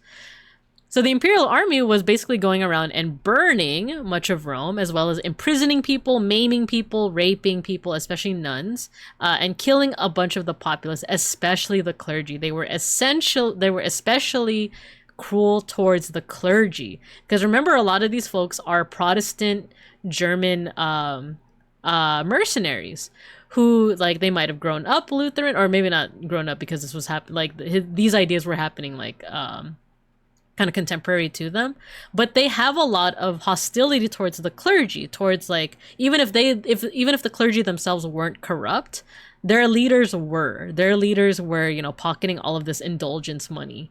So there's a lot of hostility towards them. So of course they're going to vent all of that on the people that are adjacent to the people in power, essentially, like the nuns, the priests, the monks.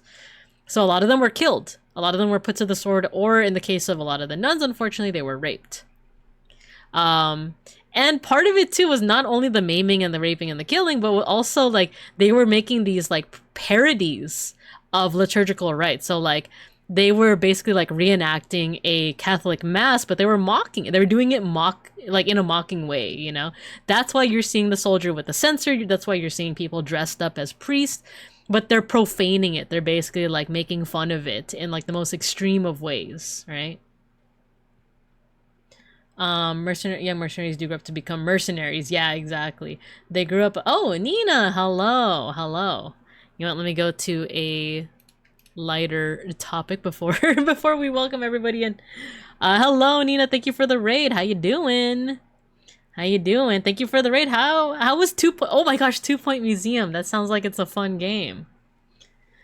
That sounds really fun. How was your museum, if you don't mind me asking? Knock knock, motherfudging bun raid. Hello, and Chesserin, hello. Welcome raiders. We are covering a raid of our own. We are doing an educational stream on a historical event called the Sack of Rome of 1527.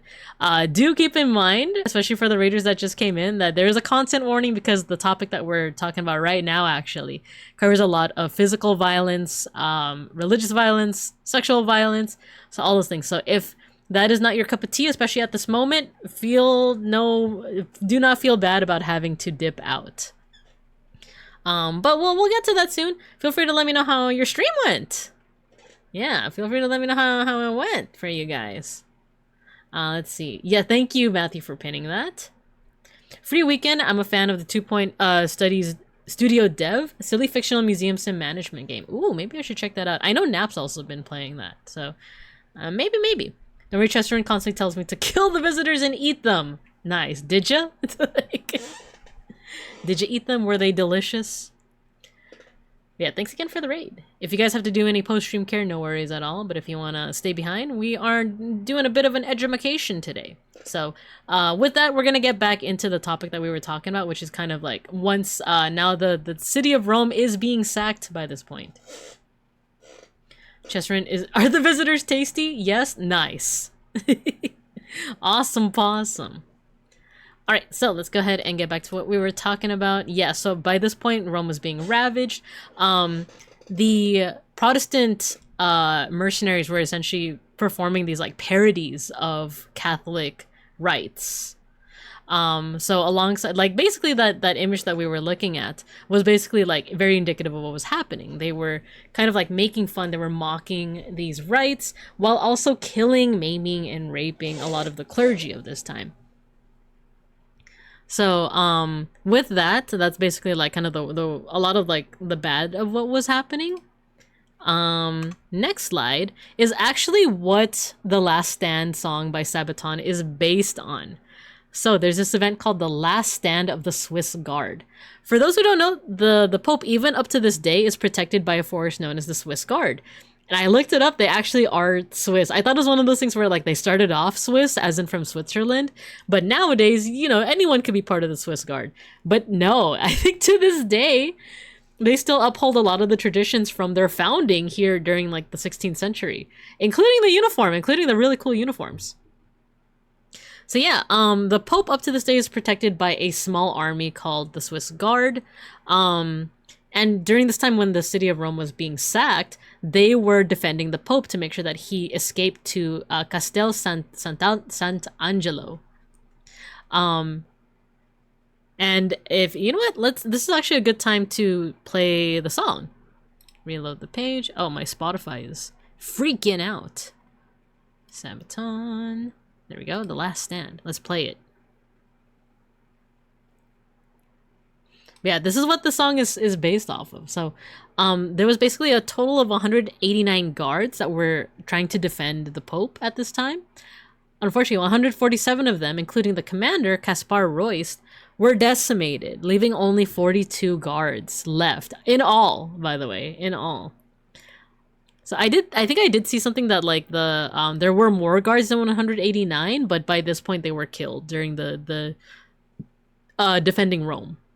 So out of the I think the song even mentions it. Let me see the lyrics really quick. In fact, we could even look at the lyrics to this part. Let me bring that up right now. Last Stand lyrics. Yeah, let's do it. Let's look at the lyrics. There's a foe of 1,000 swords. Their fall from grace will pave their path to damnation. Ah, see? It's specifically talking about the 189 Swiss Guard. I'm not singing along, I am. You're welcome to. You're totally welcome to sing along. Oh, you know what? I need to zoom in. See, this is kind of like an anthem for kind of commemorating the Swiss Guard. Doesn't it sound sick? Yo, Sly, hello. Thank you for the bits. Thank you for the 15 bits. How you doing? We're listening to Sabaton, a song called The Last Stand, because this is based off of a historical event known as the Sack of Rome. And that's what we're talking about today. Doing great. Awesome. Awesome possum. Yeah. Under guard of 42 along a secret avenue, Castel Sant'Angelo is waiting. So they're talking about this exact event. We're going to be moshing to this at the end, by the way. Keep that in mind. In fact... it was 15, 20. You know what? I'm gonna leave this on here on screen. I want to eat a taco that Beans just got for me. So here, we'll put the lyrics up on here. I'll mute for a little bit while you guys enjoy the music.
That was sick.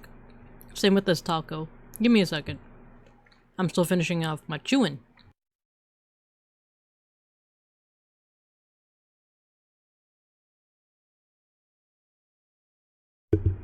Okay, cool. I was able to enjoy my taco and the music. And I was bopping along. That song is so sick. I like the part where it was like, annihilation, reincarnation. Thanks, Mauser, for the gift sub last month. Yeah, so Mauser is actually the person that recommended this stream topic as well. So big shout out to him. But yeah, so that song is all about this.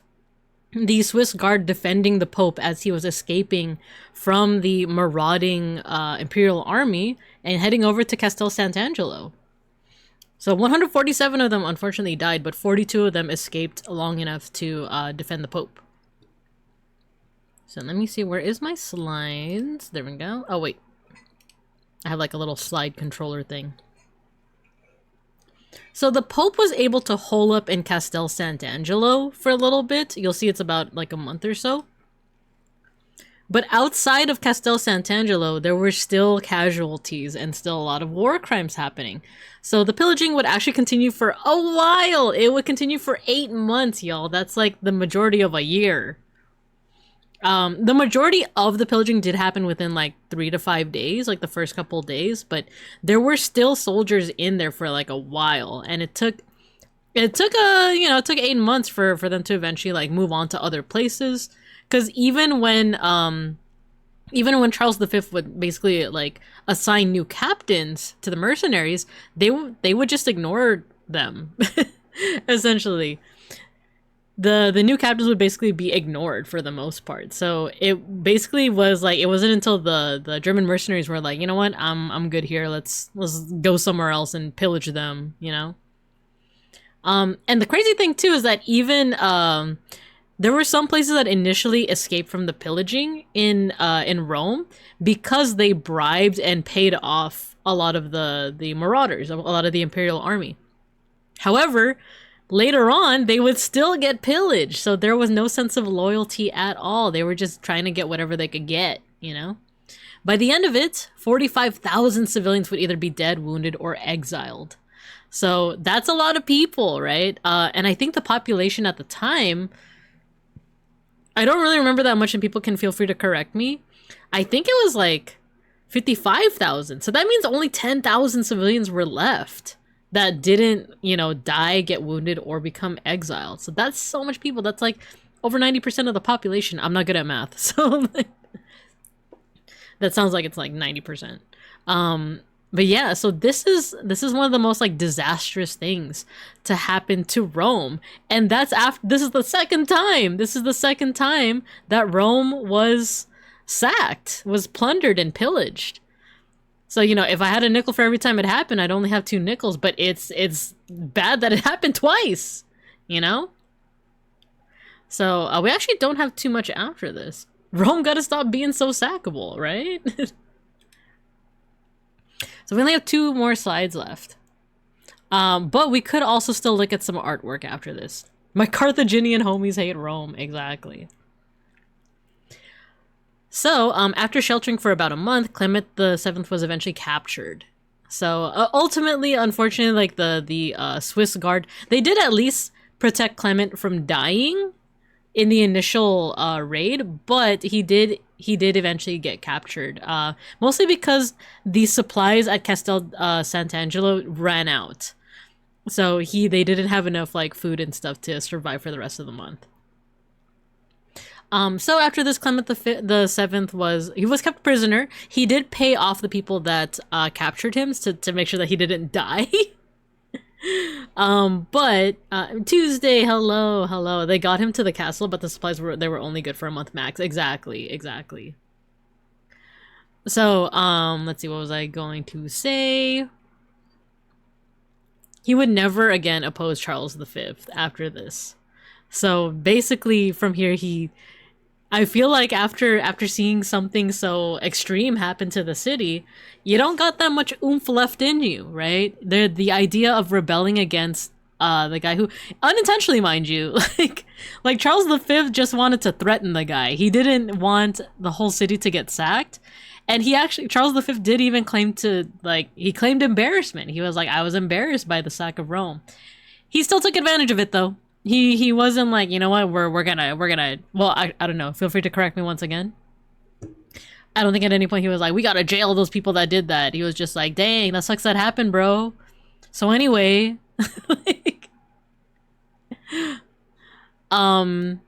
let's see. Many Italian lands would become conquered by, become conquered by Habsburg allied forces.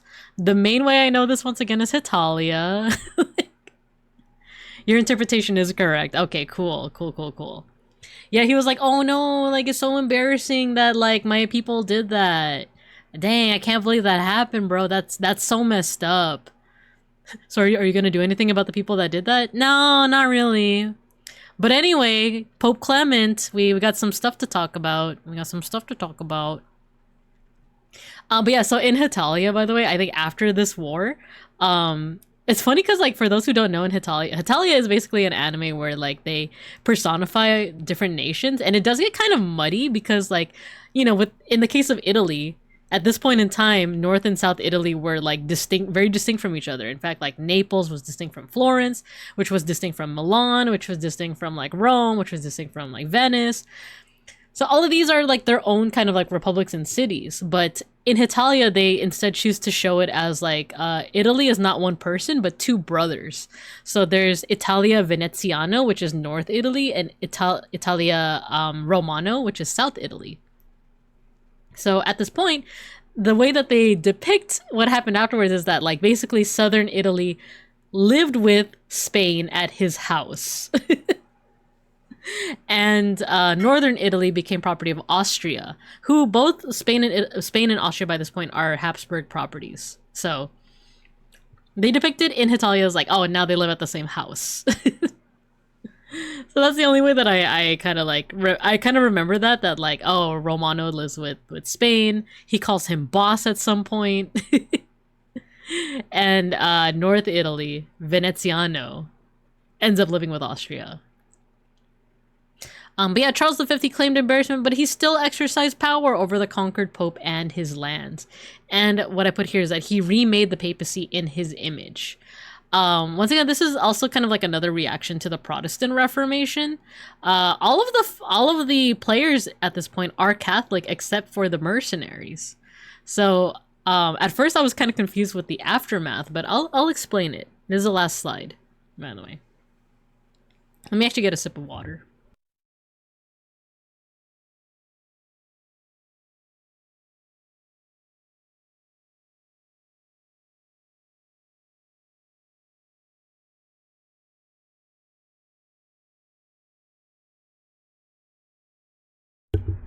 Okay, last slide. So these were the lasting effects. So once again, I talked about how like this is the end of the High Renaissance, and this is kind of like, for a lot of historians, this is kind of like what marks it off. Because it's not like following this, there isn't any more like cool art made, and like the philosophy goes like down the drain and stuff. Once again, like the transition between these periods of like Renaissance and early modern is very fuzzy at best.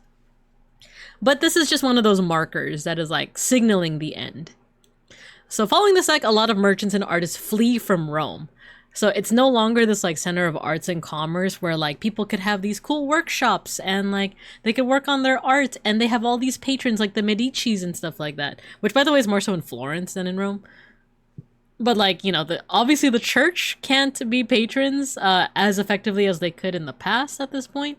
Like the ruling families as well, they're fleeing to other places. So Rome, you know, can still be home to the papacy, but they're just not going to be as strong as they were before. Another thing that happens during this time, and not necessarily as an effect of the sack, but like kind of following it, is what's called the Counter-Reformation. So Martin Luther jump-started the Protestant Reformation of this idea of like, hey, we should change Catholicism into something better. It was not initially Martin Luther's intent to make a whole new branch of Christianity. It was more so of like, well, we should change some things about like Catholicism right now, and then you know, and then I'll be happier. Essentially, the church is a lot less wealthy, and a lot less folks want to have them as patrons at this point. Exactly. So like, at first, like, I don't think Martin Luther was like, we need to make a whole new religion. I think he was just like kind of voicing his grievances, right? However, this did formalize the split of Catholics versus Protestants. At this point, there are people that are squarely in the Catholic side of things and others who are squarely in the Protestant side of things. So that becomes a branching path within this overall like family of like Christian groups, right? I'll get back to the point on the Counter-Reformation, but this is also the beginning of the early modern period. So once again, less power on the church, but they do still have some power, and that's actually what the Counter-Reformation is all about. So, you don't nail 95 theses to the door of a church you've written off entirely, right? Exactly, exactly. So let's talk about the Counter-Reformation. So if Martin Luther jump-started the Protestant Reformation, where they're talking about the 95 Theses and all of these grievances and stuff, this is the Catholic response to it. So now by this point, Clement VII, who was the Pope at the time, he's no longer fighting with Charles the VII. At this point, everywhere other than like France and England, essentially, and like Eastern Europe is basically the property of Charles V. So Charles V essentially won this conflict. And now he has the Pope on his side to be like, hey, I want you to do this and that. I want you to say that Catholicism is about this and this and that. And also my aunt is getting married in England and I don't want you to annul her marriage because that would be embarrassing. And it's a threat to our power, so don't do it. So a little bit of a tangent here. What that is in reference to is Charles V had an aunt, which is Catherine of Aragon. She is one of the many wives, or rather like a wife, of Henry VIII. If you don't remember Henry VIII, he was the guy that was like, I'm not getting an heir from this person, and or I don't like them, so I don't want to be married to them anymore. I want to marry someone else that is going to give me an heir to the throne. So I want to divorce this person. There's a nice little ditty about it. Ooh, tell me more. Tell me more, Tuesday. Oh, are you talking about the ditty about like how each of Henry VIII's wives die? It's like beheaded, something, beheaded. But do tell me more. Do tell me more. So yeah, Catherine of Aragon, or Aragon. I keep saying Aragorn. Catherine of Aragon. Bed, wed, behead. There you go. Henry VIII had requested that his marriage to Catherine be annulled. Therefore, he can marry someone else. However, Charles was like, nah. Like, you're insulting our family by doing that. Like, how dare you? You know, it's like, you're not gonna get that annulled. You stay married to her. She'll give you an heir, and you're gonna be with this family. Now Charles V had the power to say like, oh, the Pope says no, actually. He said no pickles. He said no annulment for you. And so Henry VIII's response was like, you know what? We're going to make our own church with blackjack and hookers. And you know what? Forget the church. But he did, in fact, make his own church, which is the Anglican Church, which to this day still exists. So that's basically like its own English version of like the Protestant Reformation. All so that he could get divorced. And of course there's a lot of nuance. There's some other reasons thrown in there as well. But yeah. So basically the this idea of Charles V having all this power over the Pope means like it caused this domino effect that went all over Europe as well. So that includes the creation of the Anglican Church. But now all of like Catholic or like the Catholic Church is all under Charles V's power. So he was able to kind of like centralize things and kind of like influence where the church went moving forward. And one of them was this reformation of the Catholic Church itself to kind of battle the grievances that Martin Luther was bringing up. So Martin Luther was like, you know what? You guys are worshiping idols too much. One thing with Christianity is that one of the commandments is thou shalt not make any graven images of God and of things up in heaven. So arguably you can say that any artwork of God, such as like of Jesus or of heaven, of like the saints, is an idol. Not VTubers. Not the VTubers. I know, they're worshiping the idols too much. So that was another critique of Martin Luther, was that like, oh, the Catholics are worshiping the idols rather than the people that they represent. They're not worshiping God. They're worshiping the material idol itself. They're worshiping the gold. They're worshiping the stuff. Hides his VtubeStudio. I know, we're being worshipped too much, you guys. Martin Luther's gonna come up from his grave and he's gonna throttle us. So that was a critique, and then the Lutherans, which are basically the followers of Martin Luther, the Protestants, the Anglicans, they're basically saying that like, oh yeah, look at all this idolatry that's happening in the church.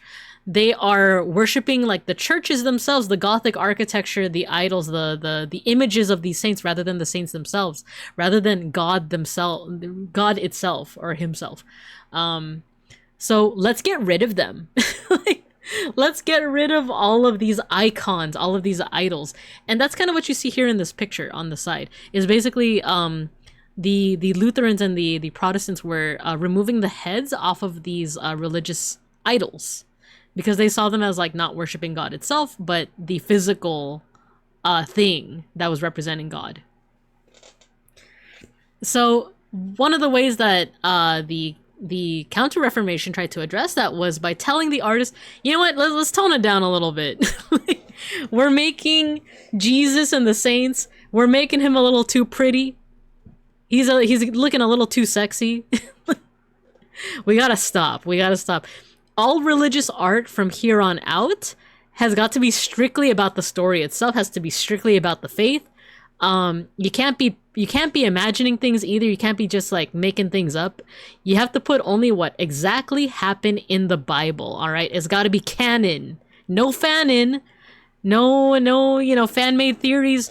No OCs. No original characters.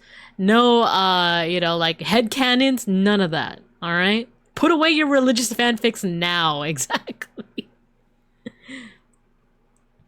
But the church is the bride of Christ, says the epistles, right? That's why there's so much like discourse too with all of this. Funny enough, 100 or so years before, there was the Hussite rebellions, in which Catholics wiped out the fans of Jan Hus, who had a similar schism in the Catholic Church. That's another one that I'd like to like find out more about, right? Thou shalt not worship Hatsune Miku. No, I could never be Protestant. Especially the slash and the crack fix. Exactly. The church has had enough. No more of it. No more OTPs. No OT3s. You know? It's gotta be strictly canon. Canon fan art only. So we can actually, like, because this is the last slide, we could look at some of that art if you guys want. Because dang, 2 hours goes by fast. It's already, I can't believe it's already 7 o'clock for me. But yeah, that was just one of the ways that the Counter-Reformation was trying to kind of like respond to all of the critiques that Martin Luther came about with. Get out of our hashtags. Yeah, no more lemon between, you know, St. John the Baptist and St. John the Evangelist. Put that away. No more crack fix about Jesus and Mary Magdalene having a kid. Excuse me. Put that away. Canon stuff only. Paint Mary Magdalene looking at a flame or something. I don't know. So yeah, that's kind of like what came out of this art-wise. But liturgical-wise, faith-wise, another thing that came out of this was the thing that no one expects. No one could ever expect this, actually. The Inquisition. The Spanish Inquisition, this is around the time that it would start. This idea of, well, we're gonna ditch the idea of Renaissance humanism. This idea of like, oh, like we're born in God's image, so therefore like we have to have these like ideals and these cool proportions and stuff like that. Nah. You gotta follow the rules of the church to a T. Music sting. Oh hey, Templars, a good song. Yeah. Let's see.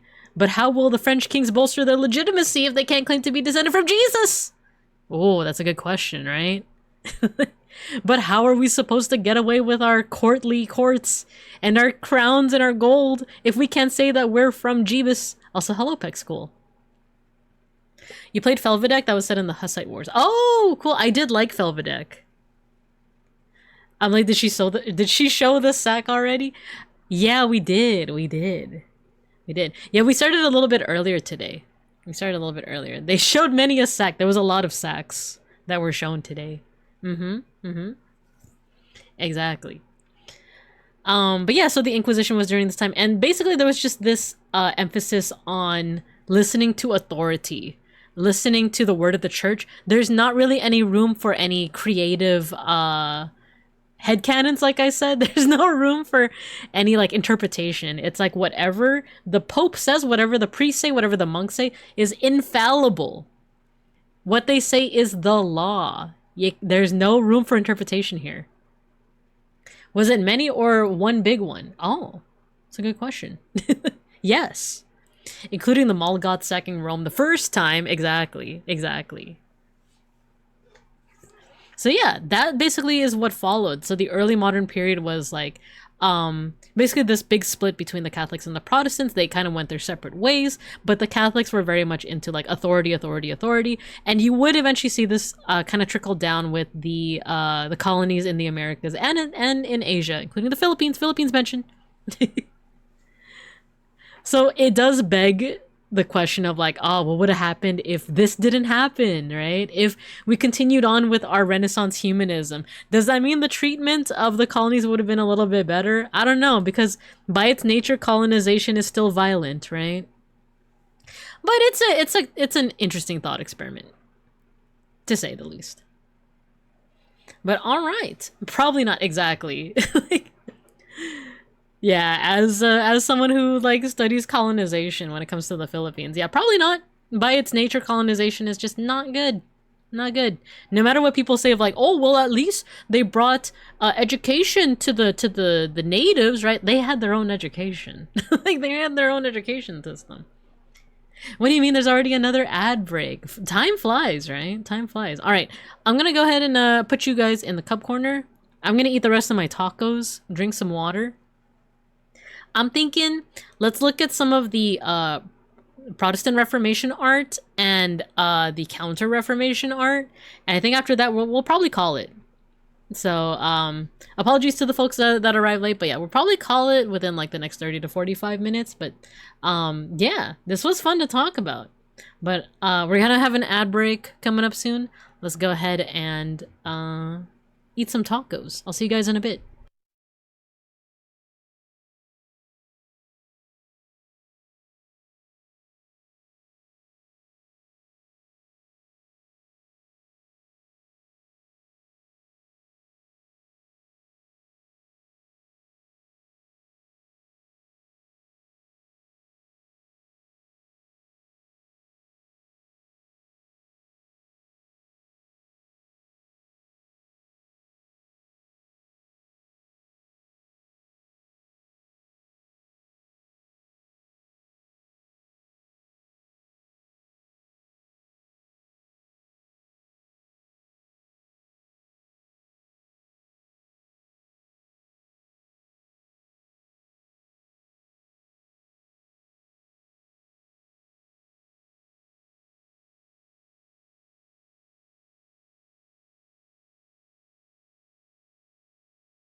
Okay. Ooh, like that timing? I didn't mean to do that. I didn't mean to turn on my mic right when the song ended. That was just a little coinky dink. Let me catch up on chat. But I just got here literally. I know, I'm sorry. Well, we're gonna do our dailies. I didn't do my dailies, so we could do that. I'll allow it because you're eating tacos. They're pretty good too. If I tell you the ingredients, you're gonna think like, oh, that's like, that doesn't sound good. But it's really good. It was tofu, beans, I think rice with like a little bit of like limon on it. It was really good. What the heck? Hopefully I've converted a few over to Sabaton by the end of this. Yes, just like power metal in general. Like, it was good. I'll be forced to listen to more of my favorite music. Oh no! The Rayvar was also well timed. Yeah, right? I created an account on Daily Hue because I noticed they have an archive that you can play. I think I also made an account for it. Gotta bounce, have a lovely stream. Thank you, Gojikins. Thanks for tuning in. Beans and rice are all you really need. Anything else is a bonus. True. I like my tacos with, oh my god, can I confess to you guys my sins? Can I... POV, you're Pope Clement after the sack of Rome. And I'm confessing my sins to you. I like hard shell tacos. Call me a filthy bear American, you know? Consumer of the Taco Bell. But I actually do like hard shell tacos. $50. Oh yeah, I need to give you guys some money if I'm gonna go to heaven. If I'm gonna go to bear heaven. Did you know that bear heaven is also salmon hell? It's just it just works better that way. $50 and I'll absolve. Gasp. Yeah, I like the hard shell taco. I like the classic taco too, with like the soft but like toasted tortilla. I was asked before whether I like corn or flour. I think I'm gonna break even more hearts with this. I like both, but I think I prefer flour just a teensy bit more. Like, I'm not gonna say no to a corn tortilla. I love corn tortillas. Like, but I think I like flour just like a teensy bit more. No problem with the hard shell tacos, but the name's wrong. It should be, oh, tostadas. I do like tostadas. A hard fried tortilla is a tostada. Mmm. Well, call me a tostada enjoyer. Yo quiero tostada. Mucho. Not muy, right? Yo quiero mucho tostadas. Give it to me! I prefer the wheat flour ones more because I find the corn ones slightly sweeter, which I always favor less. Yeah, like, I like both. I like both. But, like, flour just a little bit more. I think it's the texture for me. And it's not that I even mind the corn texture that much. like it's honestly, I'm never gonna say no. I'm never gonna be like, oh, corn. And at the texture, it's like, it's like a little bit like rough, but they're both good, you know? I just really like tacos. I just like tacos in general. But yeah, I think like, you're right, beans and rice is really like all you really need in a good taco, but I do like having some kind of protein. My favorite is shrimp, but I'm also down for fish. But I also like the like romaine lettuce and like some tomato in there, you know? Flour's just too much. Understandable. Give me a savory versus sweet flavor and I'll go savory 100% of the time. Ah, nice. I don't know if you've ever tried like Filipino cuisine before, Mauser, but like there are some times where they'll mix sweet and savory together. I'm trying to think of some examples. Oh, avocados are a sweet treat in the Philippines. It's not that the avocados are sweet, but it's eaten as a dessert. Like you eat it with evaporated milk and sugar and beans can be protein. That's true. Oh, you have? Nice. Yeah. I'm trying to think of like another example of like sweet and savory in like Filipino cuisine. Oh, there is a dish called champurrado. I think in like Latin America, champurrado is like a drink, like a chocolate drink. But in the Philippines, it's actually chocolate rice porridge. Like imagine rice porridge like what's the Chinese name for it again? I'm just gonna look it up. What's it called in Chinese rice porridge? I'm thinking of the Filipino name. That's why I'm like getting tripped up on it. Congee. Think of congee, but with chocolate instead of like the savory chicken. That's basically what champurrado is. So it's sweet, but sometimes Filipinos will eat it with like tiny fish, which I think it's called tuyo. Wait, tuyo? Yeah, you know what? I'll show you guys a picture of this. So champurrado and tuyo is basically a mix of like savory and sweet. So it looks like this, right? It's chocolate rice porridge, but you get a little bit of fish in there as well. Yeah, you guys got it. It's congee. So imagine that, but chocolate. Not necessarily Filipino, but another sweet and savory mix I like is your French fries in the milkshake. Oh no, I guess ice cream. French fries with ice cream. That's a mix I like as well. Have you tried arroz con leche? It's basically that minus the fish. Oh, let me look it up. Arroz, because doesn't that translate to like rice with milk, essentially? Oh, that looks good. That looks good. I've never had it. I've never had it, despite my proximity to a lot of Mexican food. I've never had it before. Arroz con leche. And is that cinnamon sticks? Ooh. Minus the chocolate as well. Oh yeah, no worries, no worries. Some of my coworkers are from the Philippines. Swagapinos, let's freaking go! Philippines mention! Swagapino mention! Let's freaking go! Mabuhay! But yeah. Thanks for bearing with my tangent. Let's take a look at a little bit of art, and then we'll do our dailies and call it from there. Philippines mention, thank you for the big emote, Matthew. So yeah, this is a cool article. I'll put it in the chat for you guys as well. Once again, it's just Wikipedia. It's just Wikipedia, but they have some pretty cool like resources over here. Bearing with you. I see what you did there. Yeah, I like it when you guys bear with me. So yeah, a lot of this is just talking about what art was like under kind of like the Protestant Reformation, or rather what Protestant ideologies were valued when it came to art.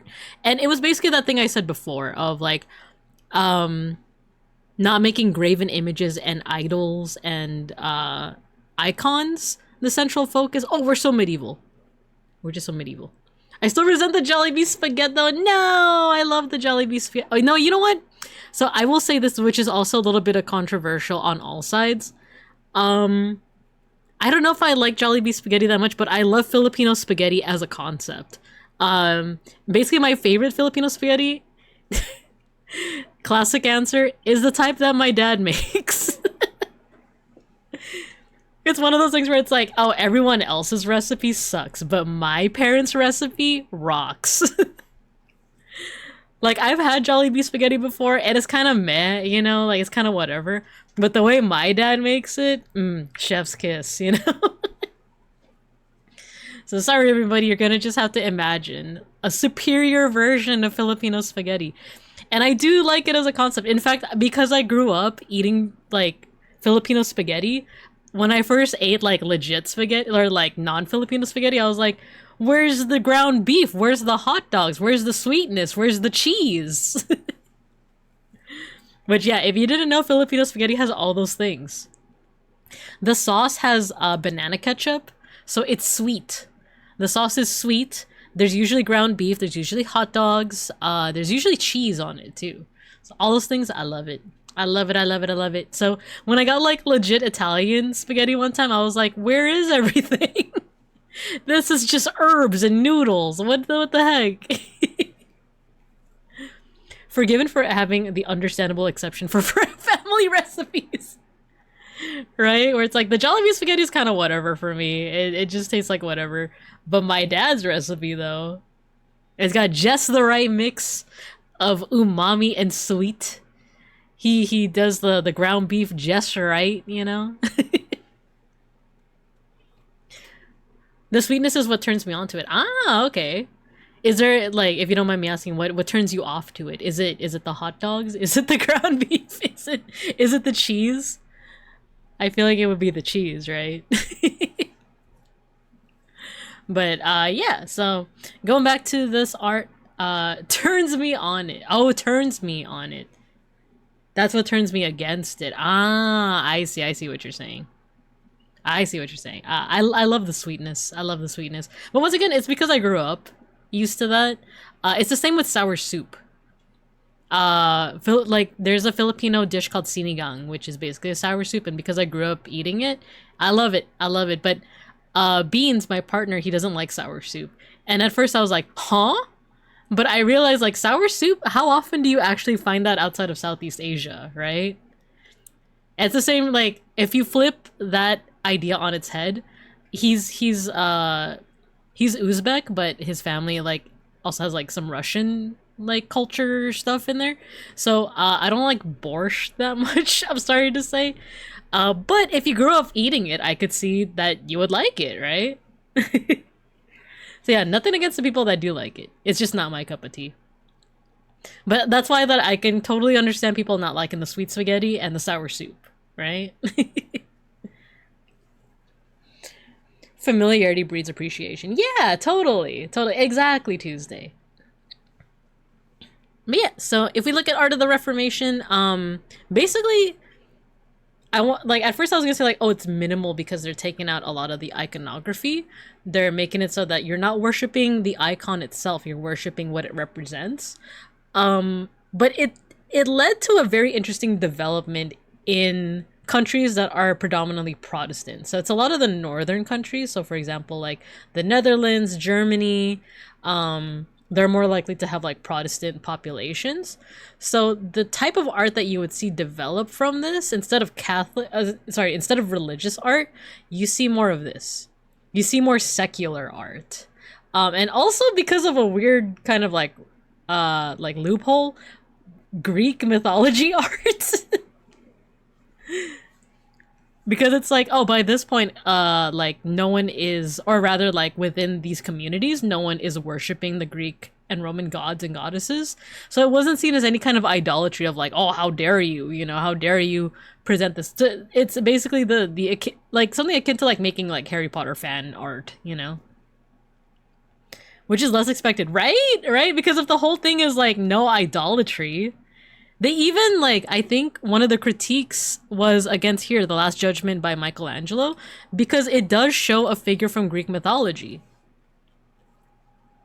It shows Charon, the boatman of the underworld. And this drew critique, not from the Protestants, but from the Catholics during the Counter-Reformation. They're saying, like, what are you doing showing this guy here? This is supposed to be Christian, But oddly enough, the Protestants are like, well, you know what? No one's actually who's actually worshiping these pagans, these pagan idols, no one's actually worshiping them, It's not like pagans live nowadays or nothing. I'm being facetious. I know that pagans exist nowadays. Maybe not under that name, but you know what I mean. That's how the evangelists would probably refer to them as, right? But yeah, in places like the Netherlands, for example, you see a little bit more like, this is Peter Bruegel's Peasant Wedding Feast, so you see more like secular art. You see more art that is depicting like, at the time, contemporary and modern times. So you get a cool bunch of like, basically like landscapes and kind of like genre paintings from this, which I think is pretty cool because this gives us a little glimpse into what life was like back then.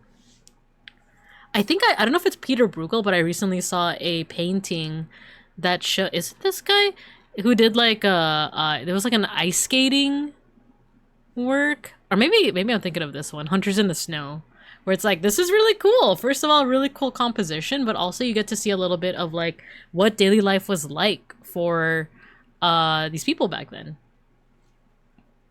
So yeah, that was what was happening over in the Protestant countries. And like I said, there was also a counter-reformation. This was basically the Catholic response to the Reformation.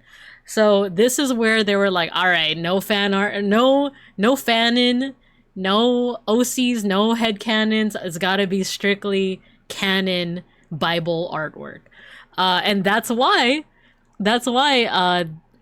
basically the Michelangelo was not under attack. We are freaking under attack. But The Last Judgment was one of those pieces that was critiqued because of the nudity, because Christ was not seated or bearded, and because of the pagan figure of Karen. There is another piece of art that I think, this one, Paolo Veronese's Last Supper, because they're like, why are you depicting people with dwarfism? Why are you depicting people who are buffoons here in this holy Last Supper? And instead of changing the painting, the artist is like, you know what? It's not the Last Supper anymore. I'm just gonna call it The Feast in the House of Levi. Are you happy? It's not Jesus, it's just some guy. it's just a guy. So yeah, basically like art that came out after the Counter-Reformation became a little bit more strict. Once again, like if you are gonna paint something religious, it's gotta be like to the T. Like it's just gotta be like what it says in the book. No beard, right? How dare they? How dare they draw this man in any interpretation, you know? Another thing that I want to do a little bit more research on is mannerism, because this is a style that comes about from this time where instead of it's interesting because like I said, the focus of art, especially for like Catholics at this point, is like, oh, keep it canon to the Bible, right? But they were able to experiment with other things such as proportion. So let me see if I can find it. But mannerism is the style that follows the Renaissance, where it's not about these like perfect proportions anymore. You have exaggerated proportions. And now I can't find it. Let me just Control F. Mannerism. There's like a wild one where it's like, this is crazy. The proportions on this are insane. Mannerism. There we go. Here, this one. Parmesan. Parmigianinos. Madonna with a long neck. This is 1534 to 1540. So just like about a decade after the sack of Rome. Look at the proportions on this woman. At first, I couldn't like, because I'm not great at identifying proportions. I was like, she looks normal, right? But if you look at like her neck, it is pretty long. If you look at the baby, like look at the baby. That don't look like no baby anymore. That looks like, I don't know. It looks like a 6-year-old after they are done with playtime, right? That's not baby Jesus anymore. That's like kid Jesus. Jesus can't dig too greedily and too deep like that, right? A lot of the artists who went to mannerism, essentially they went from strict art rules to screw it, it looks good. Exactly. And let that be a lesson for the fledgling artists out there. Sometimes it doesn't have to be 100% proportional. You could just say F it. But what about Binka with the long leg? I've never heard of such a thing. I don't know what you're talking about. Right? Look at the long-legged Jesus over here. Who would ever do such a thing? Who would ever do such a thing? That's all I ask. But yeah, it's a cool like development of art at this time. Kind of like what Mauser was saying, is that like instead of like adhering to these strict art rules, they're like, you know what, F it. I'm just gonna do what I want. I'm gonna make the legs the legs and the neck really long. You know what? Isn't there a ballroom dancing anime that does that? The original VTuber. Let me try and find it. Ballroom dance anime? Oh, welcome to the ballroom. Oh my good lord. Oh my gosh, look at their necks. Ain't no way. This has to be like edited or something. There's like no actual way that's what they look like. Oh my god. This is mannerism. This is mannerism. Oh my gosh, yeah, like this is mannerism at its peak. This is clamp. This is wait. Clamp anatomy. Anime. Why the long face, everybody? Why? This is mannerism. This is mannerism at its peak. Oh, Jesus! Wait. Whoa, what the heck? Clamp did an illustration of Saber? I did not know that. Wait, how do I find the... Dang it. That's the thing with Google search. Here, open link. No. Open image in new tab. Oh my gosh. The legs on this guy. That only enlarges one part of the body. Are they buses? Because they're double neckers. But So yeah, that's a little bit, there's just a little taste of what the art is like during this time period, especially after the sack of Rome. So yeah, I think at this point that's pretty much it in terms of talking about the educational topic of the day. We're still gonna do our dailies, and then I think we'll call it from there. But before we do that, I just wanted to once again give a big shout out to Mauser for recommending this topic, and this band. Let's give a quick shout out to Mauser. I think I can do it right now. Mauser. Oh, there you go. You did it. You did it. Thank you, Matthew. Thank you. Thank you. I enjoyed it a great deal. Thank you. This was, like I said, a lot of fun to research because I haven't touched European Renaissance art history in like a while. Or Renaissance history in general. And definitely not military history. So this was fun to kind of like wrap my head around. It was fun. So thank you. We're gonna go ahead and do our dailies, which is still gonna be another like 15 to 30 minutes. So we still got some time together. But let me close all of these windows. This is what we're gonna be moshing to, but let's do our dailies. We got Time Guesser, Daily Hue, and Anthropium. So let's do it. Time Guesser. Ooh, dogs. What is this? Lemonade Shake-Ups, Corn Dogs. Calgary Stampede Historical Mural. Calgary. Wait. Where's Calgary again? Oh no. I actually don't... It sounds so familiar, but I actually don't know like where that is. Is that East Coast Canada? East Coast / Canada? Let's see. Not a phone in sight. It sounds familiar. I don't remember where it is.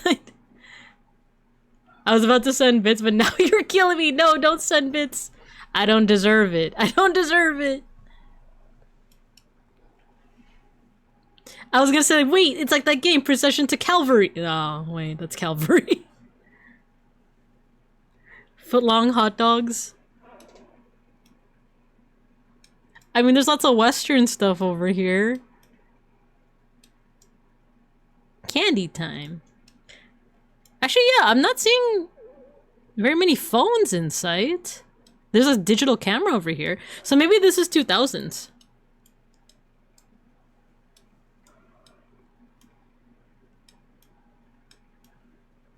Lots of cowboy hats. Greatest outdoor show on earth. What does it say? Embridge stage? Calgary Stampede? Oh no, guys, where is it? Where's Calgary? I'll take back seating. The Calgary Stampede is a thing?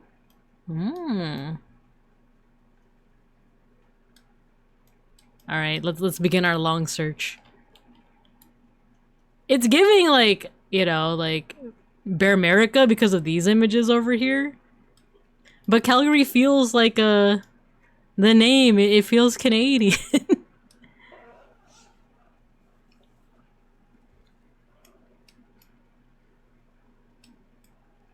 Don't know Calgary, so I'm not the only person.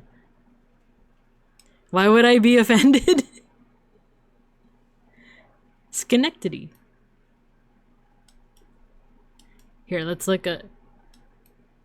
I don't know why when I saw Quebec City, my brain confused it for Quezon City, Philippines, and I'm like, oh, we also have a Quebec City. Wait, no we don't. Like... Alright, here's Montreal, Fredericton, Halifax, Prince Edward Island, Calais. Why would I be offended? Is it a place that's in Atlantic time? Is it? Oh man, it's the Worcester.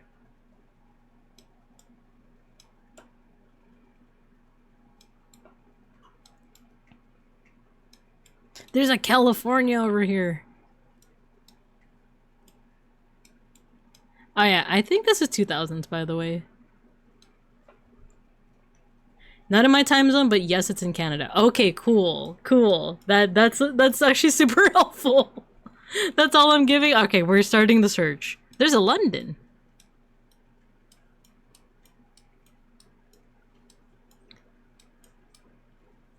Winnipeg. I just think of, that's it! Back to Winnipeg.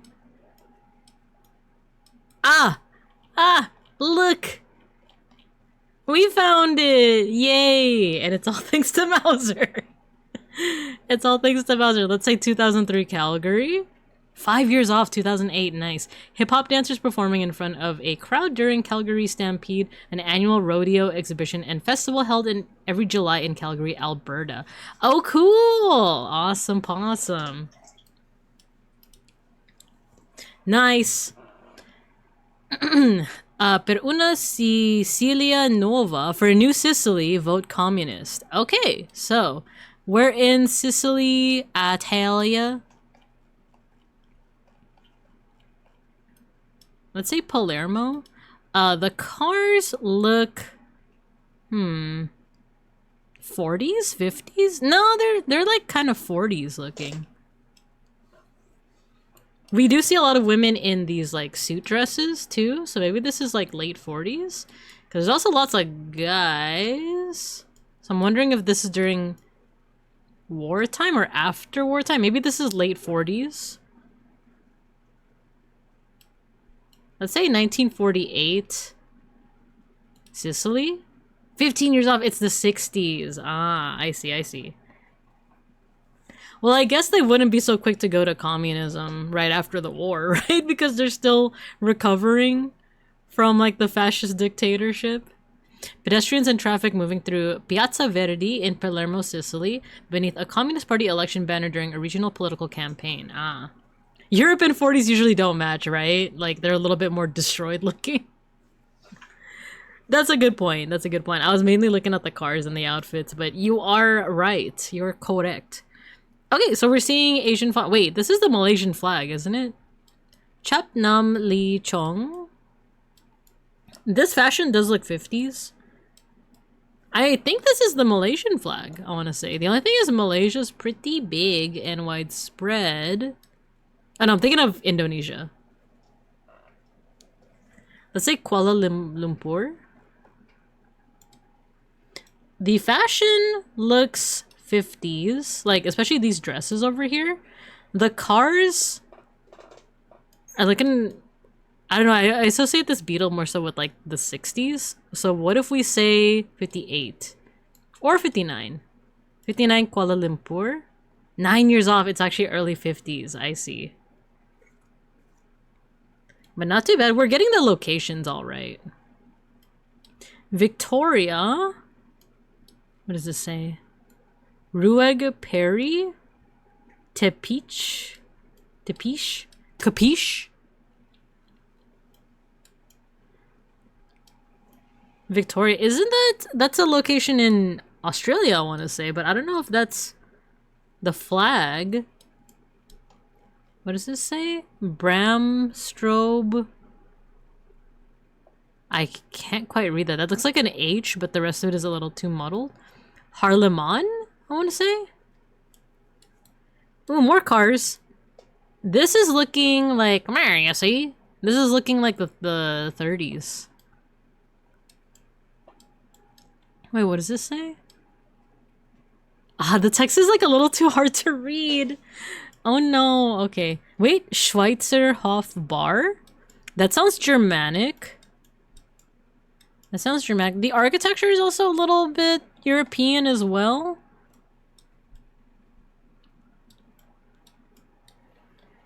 So a German-speaking place, but that just narrows it down to Germany, Austria, and Switzerland? Actually, Switzerland more so has like French text, right? So more so Germany, Austria.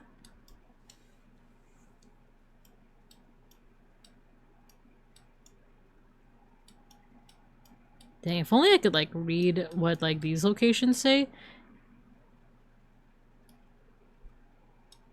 I'm not sure.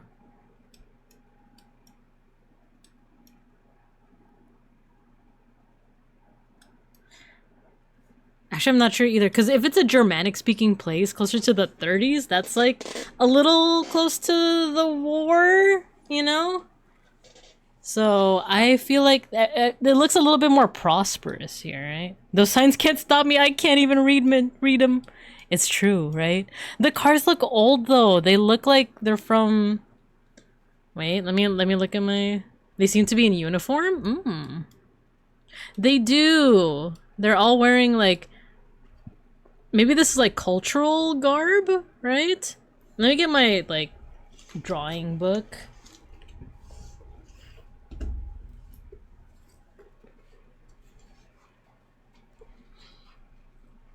So the grills on these cars are vertical, I think, right? Yeah, they're vertical. And usually you see that more so with cars from, oh, late 20s, early 30s. Yeah. But the thing is, like, I mostly drew American cars, so this could still be the 30s? Or maybe it's early 30s. Like 30? So it's a little bit, like, before the war, right? School uniform? And once again, is this Austria or Germany? If only we could see this flag, right? Wait! If you look really carefully at the flag, maybe this is Switzerland. Maybe this is Swiss.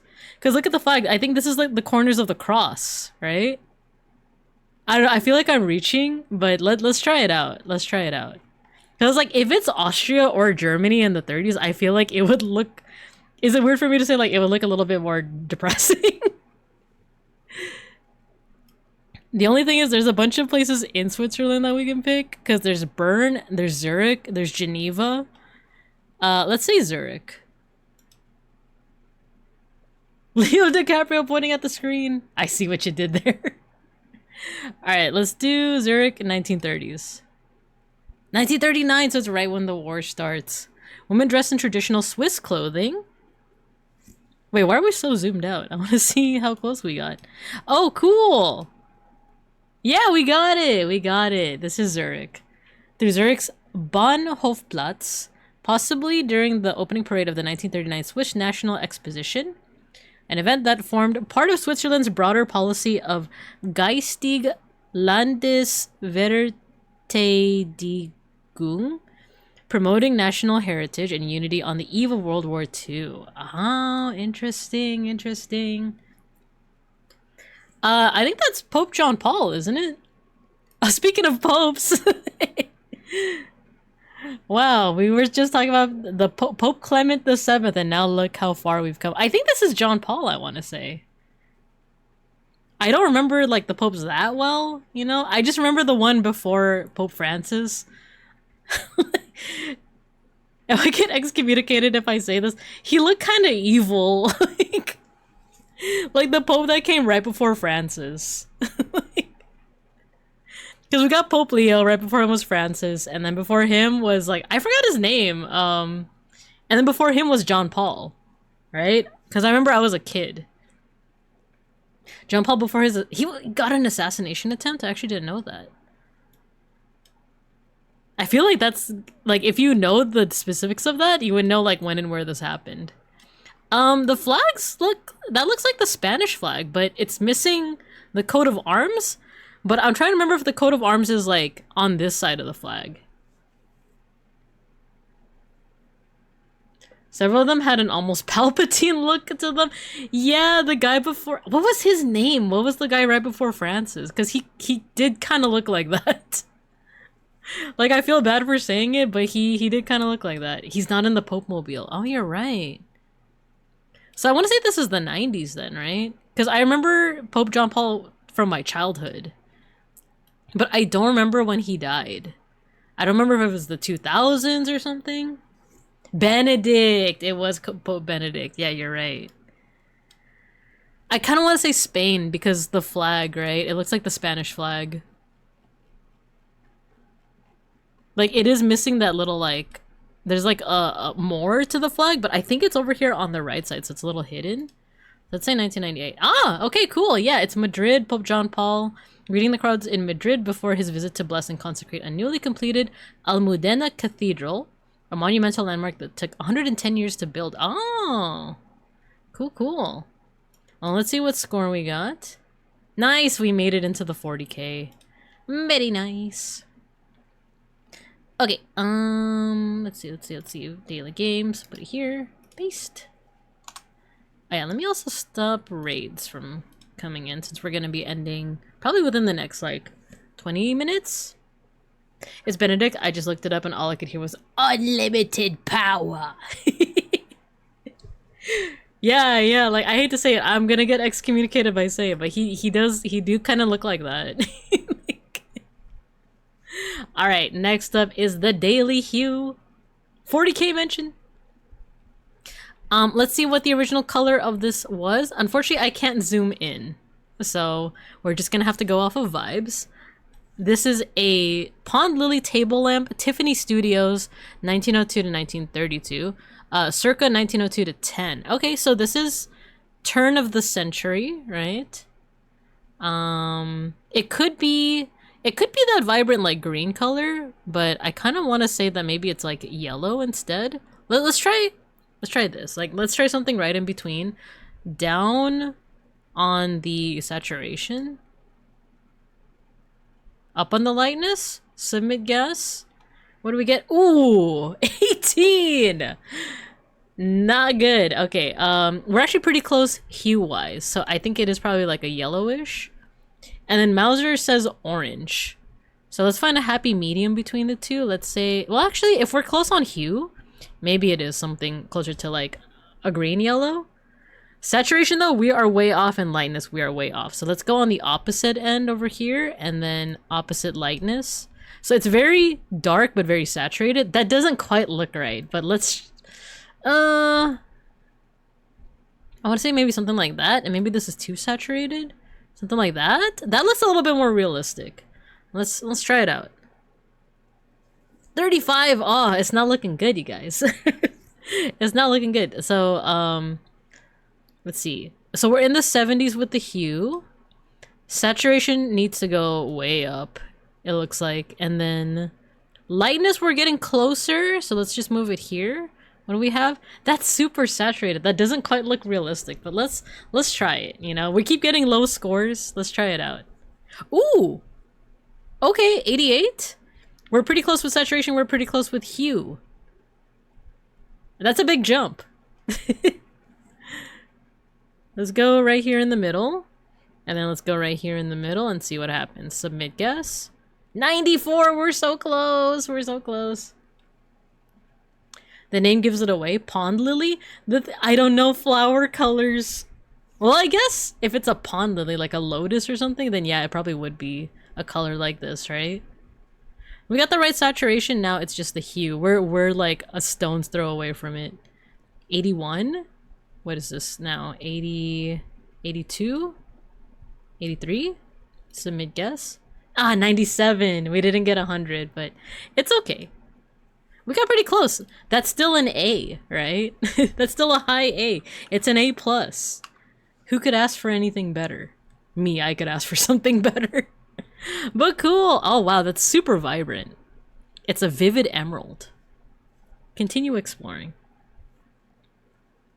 A vibrant saturated green mid-tone carrying the weight of impressionist gardens and cool glass of Venetian masters. Wow. Let's see what else uses this. It's an accent color here in this painting, Mr. Klein. Oh, that's it! There's only 2 works with this super vibrant color, which I guess is pretty realistic given how like saturated and vibrant it is, right? I feel like you'd only see this kind of color in something like contemporary art or something. Why only A? Why not A+? Yeah, why A+ rank, not S? Okay, cool. So we still got a good score. Let's finish off with Anthropium. For those not familiar with this one, we're gonna get 10 artifacts and we have to figure out where they're from. Given that I have worked in museum settings before and do a lot of research around the world, you would think that I'm a pro at this game. The only thing is, I kind of suck at ears. I kind of suck at ears and stuff. So let's see. This looks... Oh, this has Arabic on it. I kind of want to say Turkish. Ottoman Empire, methinks. And once again, the big problem here is I don't remember when that was. When was the Ottoman Empire? I do know that the Ottoman Empire stopped being a thing around World War I, right? Because World War I brought with it the end of a lot of empires, right? So at least we know, at least we know like the top, like limit of what it can be. But it could still be anywhere from like, you know, 1000 BC to like over here, let's say. But because it kind of looks like a warrior's helmet, maybe it was during like the Crusades or something. Now, quick question, when were the Crusades? I know Magna Carta is like post 1000 CE, right? Right? You can hear your parents, oh no. When Constantinople was still Istanbul. Istanbul, not Constantinople. We have a bit of a bottom limit to steel medium. Oh, that's true. That's true. I still want to say it's like CE, right? I feel like it's CE. Let's say. Dang, and I made that cool timeline of medieval stuff too. So anytime, maybe like, let's say 410 to, let's say here. Oh, I didn't select the location. Let's say Turkey. Istanbul, not Constantinople. Istanbul, not Constantinople. Ooh! Oh! We weren't too far off. We weren't too far off at all. So it was closer to 1450 and 1600s. Ah, so we're getting into Renaissance times. And this was pretty forgiving, right? This is Turkish in the style of Turkmen armor. Very cool.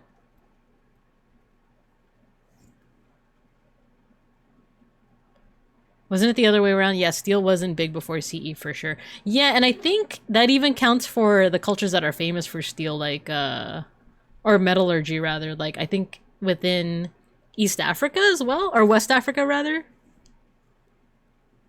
But I need to do more research on that. Okay. Oh, this looks like an ink. First of all, the lines look East Asian, so maybe Chinese. These look like the little like ink thingies that you just apply water and it becomes like ink that you can write with. I've never seen it be yellow though. So maybe this isn't, but yeah, I do think it's a stamp of some sort.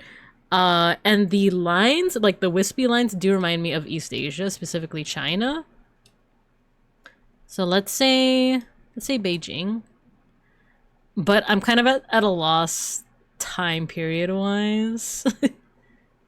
Does it say what it's made of? This is soapstone. So probably was used for some kind of stamp, right? I didn't recognize the style at all. Soapstone, very likely a sigil. Ah. Let's see. Time period wise though, the history of China is very ancient. So it really could be BCE. I feel like a majority of the objects that you're likely to see in Anthropium are going to be CE. But that's still a very big gap of time that you can guess. For this, I'm just gonna guess 1000 CE just because. Or, yeah, submit guess. So it is China. Oh, it's contemporary. It's 20th century. Interesting. Seal carving became an important branch of Chinese literati art during the late 16th century when artists began using soft stones or soapstones for the craft. Ah, so we got the region right, but not the time period. We're off by a lot. If that is a sigil, they're still in use. Yup. Yep. Japan still uses them. Yeah, they got the hankopon or something like that. Hanko? Where you basically like instead of a signature, you just use a stamp, right? Ooh, suit of armor. Medieval maybe? Mayhaps, right? Looks medieval. Though given the art that we saw of the sack of rum, it could also be Renaissance. Question is where? Maybe let's just say France. France! Let's put it somewhere, let's see, either 1250 CE, 16. This is getting into Renaissance. This is getting into medieval. So I want to say somewhere around here. Let's put it at 1250. Submit guess. No, it's specifically English. It's specifically English. We were pretty close time-wise. Oh, probably of King Henry VIII of England. Looks gilded, so ceremonial. Yeah, definitely. For a king, right? No codpiece, probably not French. Oh, that's a cool thing. I don't know my armor that well. So I didn't know that French doesn't have codpieces. Huh. The more you know. Alright, Arabic writing. Ooh, I know what this is. This is called the Burak. This creature over here. Maybe this is Golden Age of Islam, right? Isn't that too slim for Henry VIII? I'd say so, but who knows? It was probably ceremonial and maybe not used. The French were fond of them. Ah. So this is the Burak. It looks medieval as well. So maybe like over here. Let's say Tehran. Submit guess. Ah, it's more so Pakistan, India. Divan Anthology of Hafiz.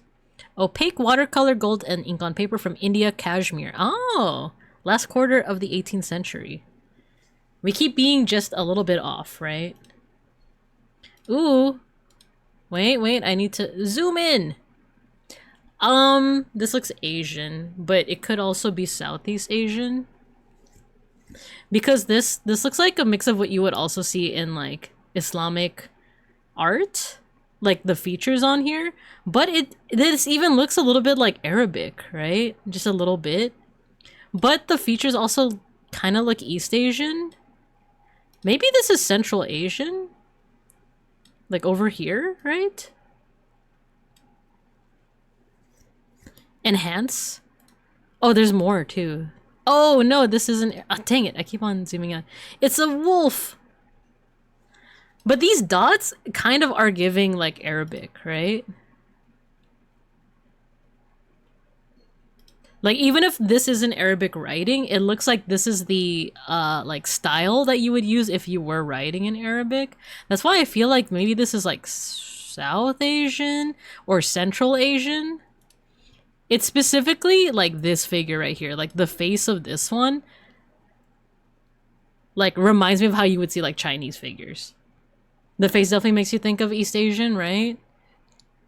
It could be in the middle, like instead of here, maybe it's like this wider area. A part of me wants to say like Central Asia. Let's put it like right here, Tajikistan.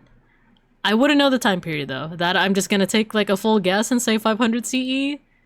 Oh, it is China. It is China. We got two Chinese works in one thing.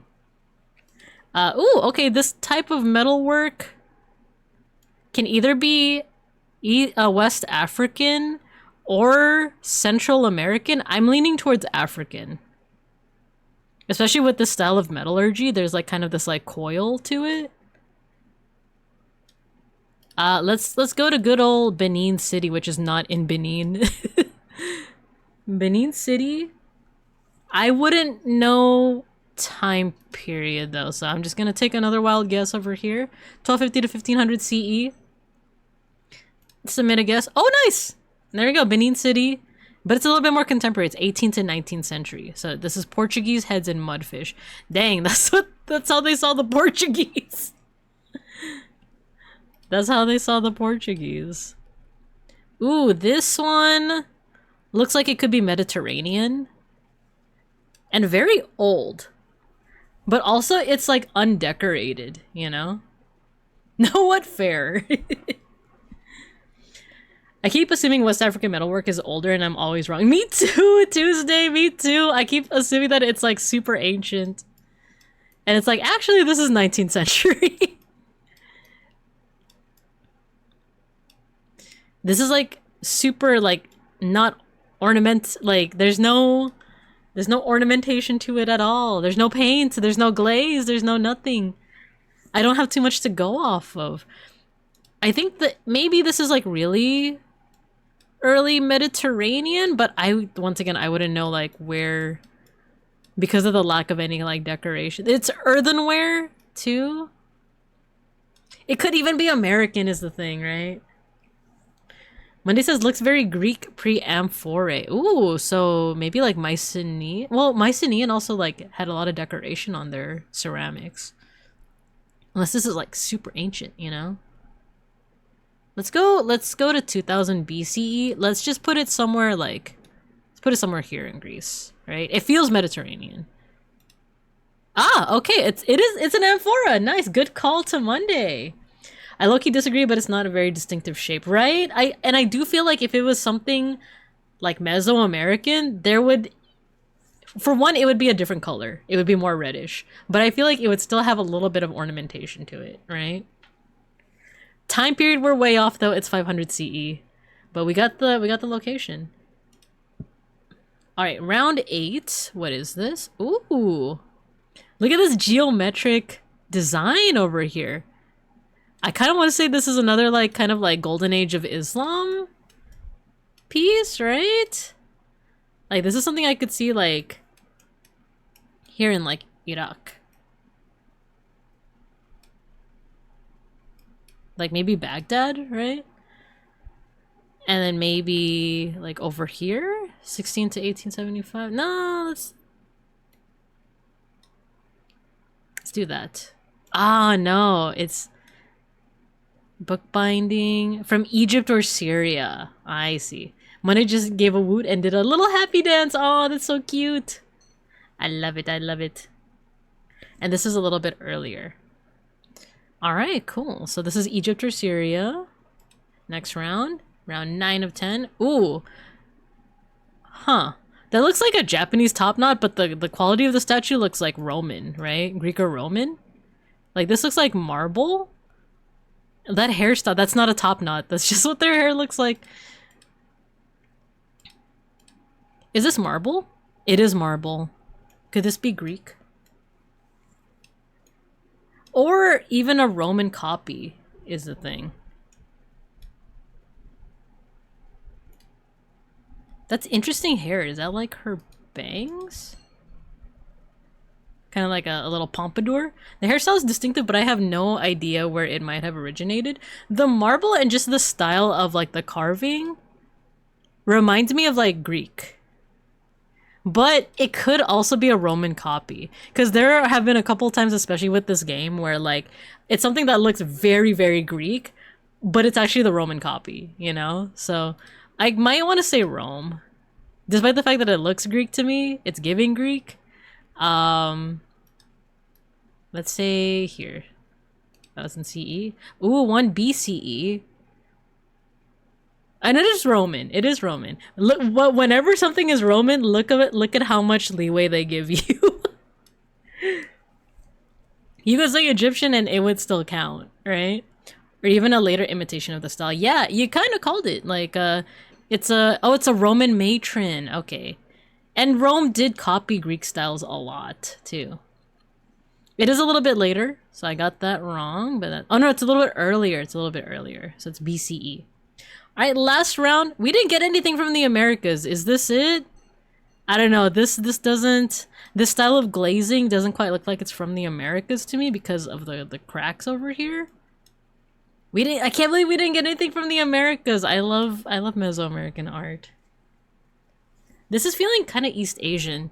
If it was like, for example, Peruvian. Oh, we have an ad break. Let me snooze that because snooze, snooze, snooze, snooze. There we go. Because we're probably gonna end soon once this is done. Yeah, the like glaze style of the Americas is a little bit different from this, and the cracks here, I'm sure the glazing styles could also produce these kinds of cracks, but I don't know, something about it feels off. I don't know, could this be East Asian, you think? I'm actually not entirely sure. Wait, let's see the materials over here. Earthenware with underglaze iron brown decoration. I'm not familiar with where in like the world of ceramics you get like iron brown decoration. I'm actually kind of at a loss of this too, because a part of me is like maybe East Asian, but it could also just be like West Asian, you know?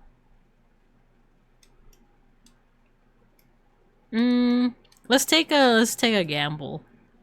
Let's say it's Chinese. Or maybe Korean? This is a complete guess. This is a complete guess. I just don't know. I just don't know. Guess? Oh, Thailand! Interesting. So this is a dish. Ceramics were produced in a number in the kingdom of Lan Na, centered in northern Thailand. More than 200 kilometers. What the heck is a kilometer? Have been. Oh no, kilns. Kilns. It's not kilometer. It's kilns. Okay.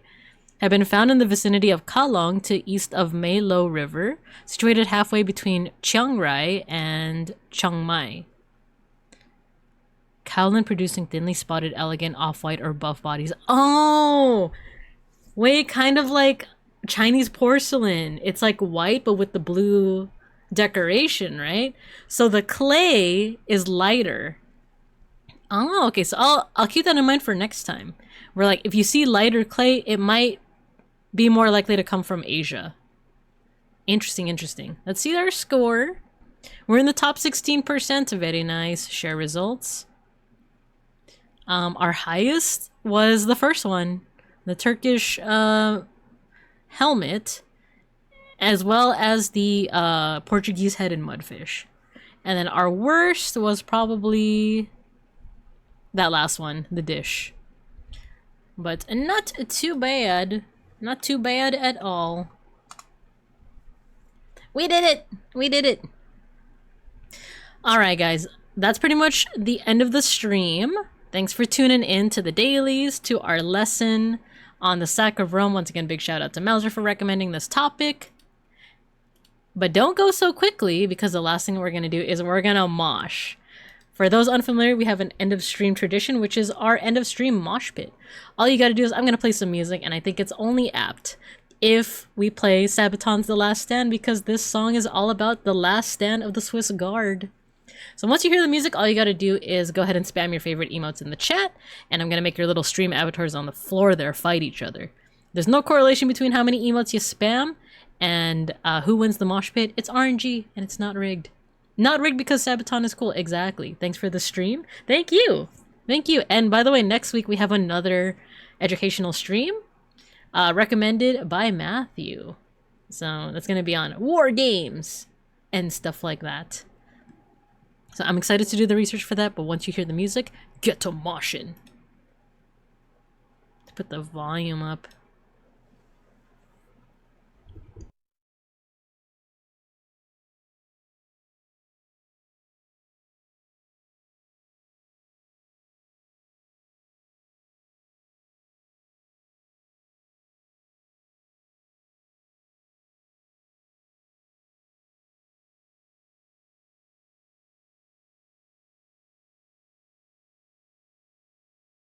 Get to moshing.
Let's go, Peck School. See, I'm telling you guys, it's not rigged. But guess what? We have another round. We have another round. Get to Moshin. Oh my god. HTTQW5, that's such a funny emote. What the Kirby doing?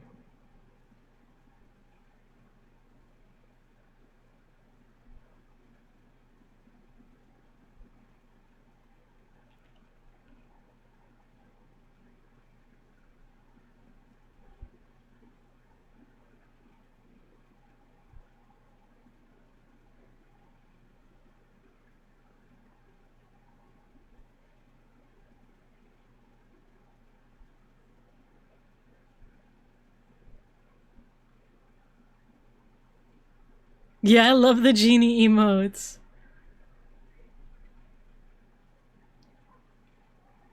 Oh, is it gonna be Peck School or Mauser? Oh, Mauser got the med pack. Let's go. Oh, but so did Peck School. This is deadly. It's Peck School again. It's Peck School again. Maybe it is rigged. Do we have enough time for another round? I think we do. I think we do. Let's do a quick round 3. Quick round 3. Because you gotta die for salvation. No capitulation. Annihilation. Sabaton too strong.